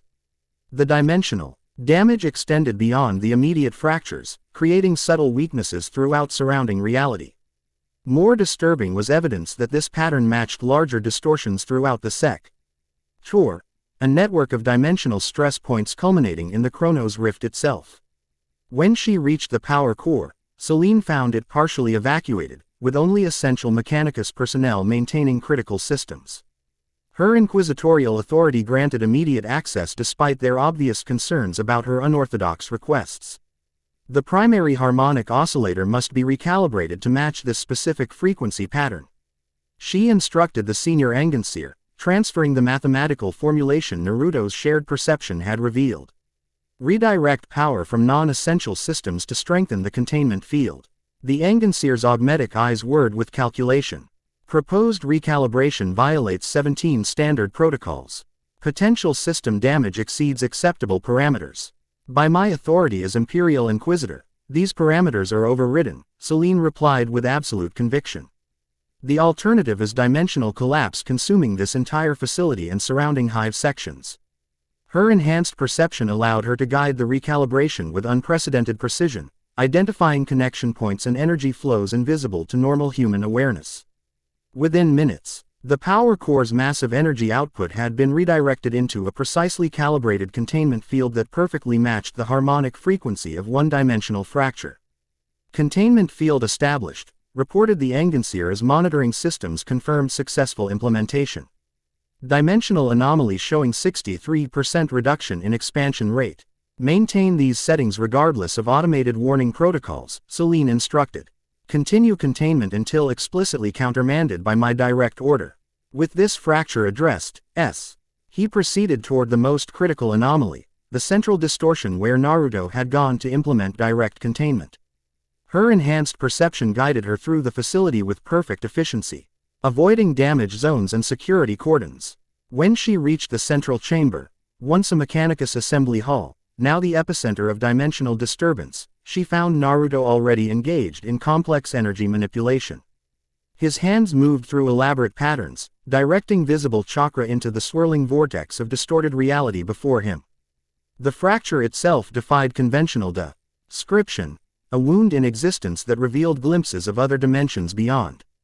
Through her enhanced perception, Selene could see fragments of alternate realities within the distortion, versions of He Imperium where history had taken different paths, some gloriously triumphant, others darkened by even greater tragedy than their own. The containment field is established, she reported, approaching carefully. Fracture 4 showing significant stabilization. Captain Ver reports successful adaptation of Mechanicus protocols for Fracture 6. Naruto nodded without interrupting his technique. My shadow clones have contained Fractures 1, 3, and 5. 2 remain active, this one and the secondary distortion in the eastern quadrant. Selene studied the central fracture with analytical precision, her enhanced perception revealing its complex mathematical structure. This one appears deliberately more complex than the others. The harmonic patterns suggest resistance to standard containment methods. Exactly, Naruto confirmed grimly. It's specifically designed to resist my techniques, suggesting Drek has studied my containment methods from previous encounters. The implications were disturbing. Inquisitorial forces had been observing Naruto's abilities closely enough to develop countermeasures specifically tailored to his techniques. Can it be contained? Selene asked directly. Yes, but not through standard approach. Naruto's crimson eyes analyzed the fracture with intense focus. I need to modify the dimensional sealing technique to address the specific countermeasures incorporated into this fracture. Quote, he turned to her with sudden decision. Your theoretical background in dimensional physics provides unique perspective. With the shared perception, you might identify pattern vulnerabilities of overlooked. This request for intellectual collaboration rather than simple assistance surprised Selene. Most subjects of inquisitorial interest sought to ulit or evade rather than genuinely cooperate. She approached the fracture carefully, applying her enhanced perception and theoretical knowledge simultaneously. The distortion's mathematical structure revealed deliberate complexity, multiple interlocking harmonic patterns designed to resist standard stabilization approaches. The primary oscillation contains artificially induced irregularities, she observed. Deliberate mathematical noise to prevent clean harmonic matching. Precisely, Naruto confirmed. Standard chakra application disperses against these irregularities rather than forming stable counterpatterns. Celine studied the problem with scientific focus, momentarily setting aside inquisitorial caution in favor of analytical problem solving. In theoretical warp physics, Immolar irregularities can be addressed through phase-shifted counter-oscillation, essentially matching the pattern but deliberately half-cycle offset. Naruto's expression brightened with recognition. Like wave interference patterns. Brilliant observation, Inquisitor. That approach might work if I modify the chakra frequency accordingly. He adjusted his technique, forming new seal patterns that shaped his energy into precisely calculated counter waves to the fracture's irregularities. The chakra flowed from his hands in complex spiraling patterns, each precisely calibrated to match specific aspects of the distortion. It's responding, Celine confirmed, her enhanced perception detecting subtle shifts in the fracture's mathematical structure. The irregularities are beginning to harmonize with your counter pattern. The collaboration continued with remarkable efficiency, Celine identifying specific irregularities in the fracture's structure, Naruto adjusting his chakra application to address each one systematically. Despite their fundamentally different backgrounds, their shared analytical approach created unexpected synergy. Gradually, the central fracture began to contract, its chaotic energies coalescing into more organized patterns that responded to their combined efforts. What had been a gaping wound in reality slowly condensed toward a single point of light. Almost there, Naruto murmured, his concentration absolute as he guided the final containment sequence. With a decisive gesture, he completed the technique, and the fracture collapsed into itself before winking out of existence entirely. Containment successful, Celine confirmed, her enhanced perception verifying dimensional stability returning to the affected area. Remarkable precision in the final application. Naruto exhaled slowly, the sustained effort visibly taxing even his considerable reserves. One remaining. Eastern Quadrant. Captain Ver is already en route, Celine informed him, checking facility monitoring systems. Though Tempestus forces are converging on that position as well. Drek appears to have identified our containment strategy. This development complicated their approach significantly. Direct confrontation with Tempestus scions under inquisitorial authority would place Celine in an untenable position politically, regardless of the tactical outcome. I'll handle the remaining fracture, Naruto decided, already forming the hand seals for his transportation technique. Your position within the Inquisition should be preserved if possible, the Imperium needs Ratty. Onal voices with scientific understanding at its highest levels. Celine found herself unexpectedly moved by this consideration for her political position despite their brief acquaintance. Most idols would prioritize immediate tactical advantage over long-term strategic positioning. Wait, she instructed, decision crystallizing. I'll accompany you. My presence may prevent immediate hostile engagement by Tempestus forces, creating opportunity for containment before conflict becomes necessary. Naruto studied her with those unsettling crimson eyes, perhaps assessing the sincerity of her offer.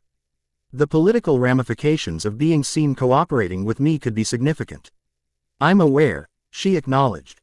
However, my duty to prevent catastrophic civilian casualties supersedes political considerations. The final fracture poses immediate existential threat to this facility and surrounding hive sections. Something like respect flickered in Naruto's expression. As you wish, Inquisitor. Physical contact is required for the transportation technique. She placed her hand on his shoulder with professional detachment, maintaining inquisitorial dignity despite the unusual circumstances. Naruto completed his sequence of hand seals, and reality shifted around them with golden light.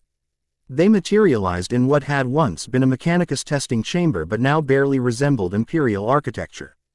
The final dimensional fracture had grown considerably, distorting physical reality throughout the eastern quadrant.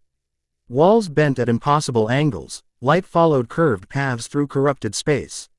and gravity fluctuated unpredictably. Captain Ver was already present, attempting to establish a preliminary containment field using adapted Mechanicus technology.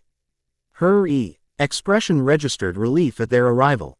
Situation deteriorating rapidly, she reported with military precision. Fracture exhibits 17% growth every 90 seconds. Mechanicus containment proving insufficient. Around the perimeter of the affected area, Tempestus Scions had established firing positions, their hellguns trained on the Imperial Guard captain and the distortion itself. Upon seeing Inquisitor Winterborn materialize alongside Naruto, their commander hesitated, clearly uncertain about how to proceed when faced with contradictory inquisitorial involvement. Selen immediately took advantage of this hesitation, stepping forward with full inquisitorial authority. By order of the Emperor's Holy Inquisition, maintain perimeter security but do not interfere with containment operations.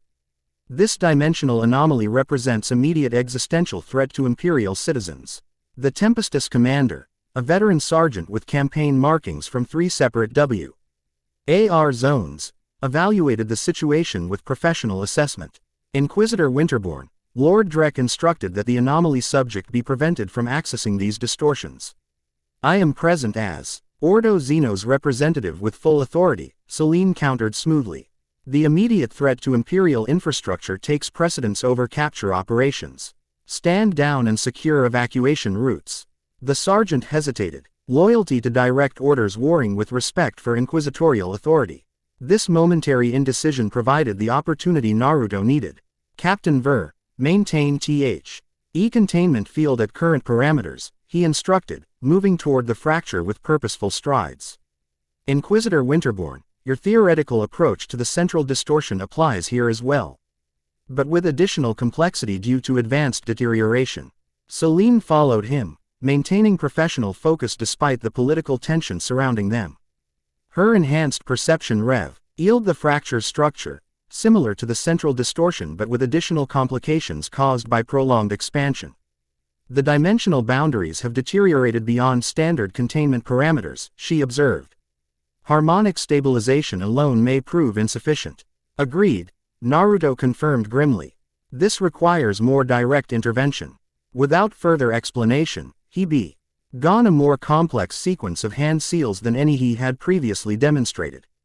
The patterns in his crimson eyes shifted, becoming increasingly intricate as he channeled power beyond standard chakra application.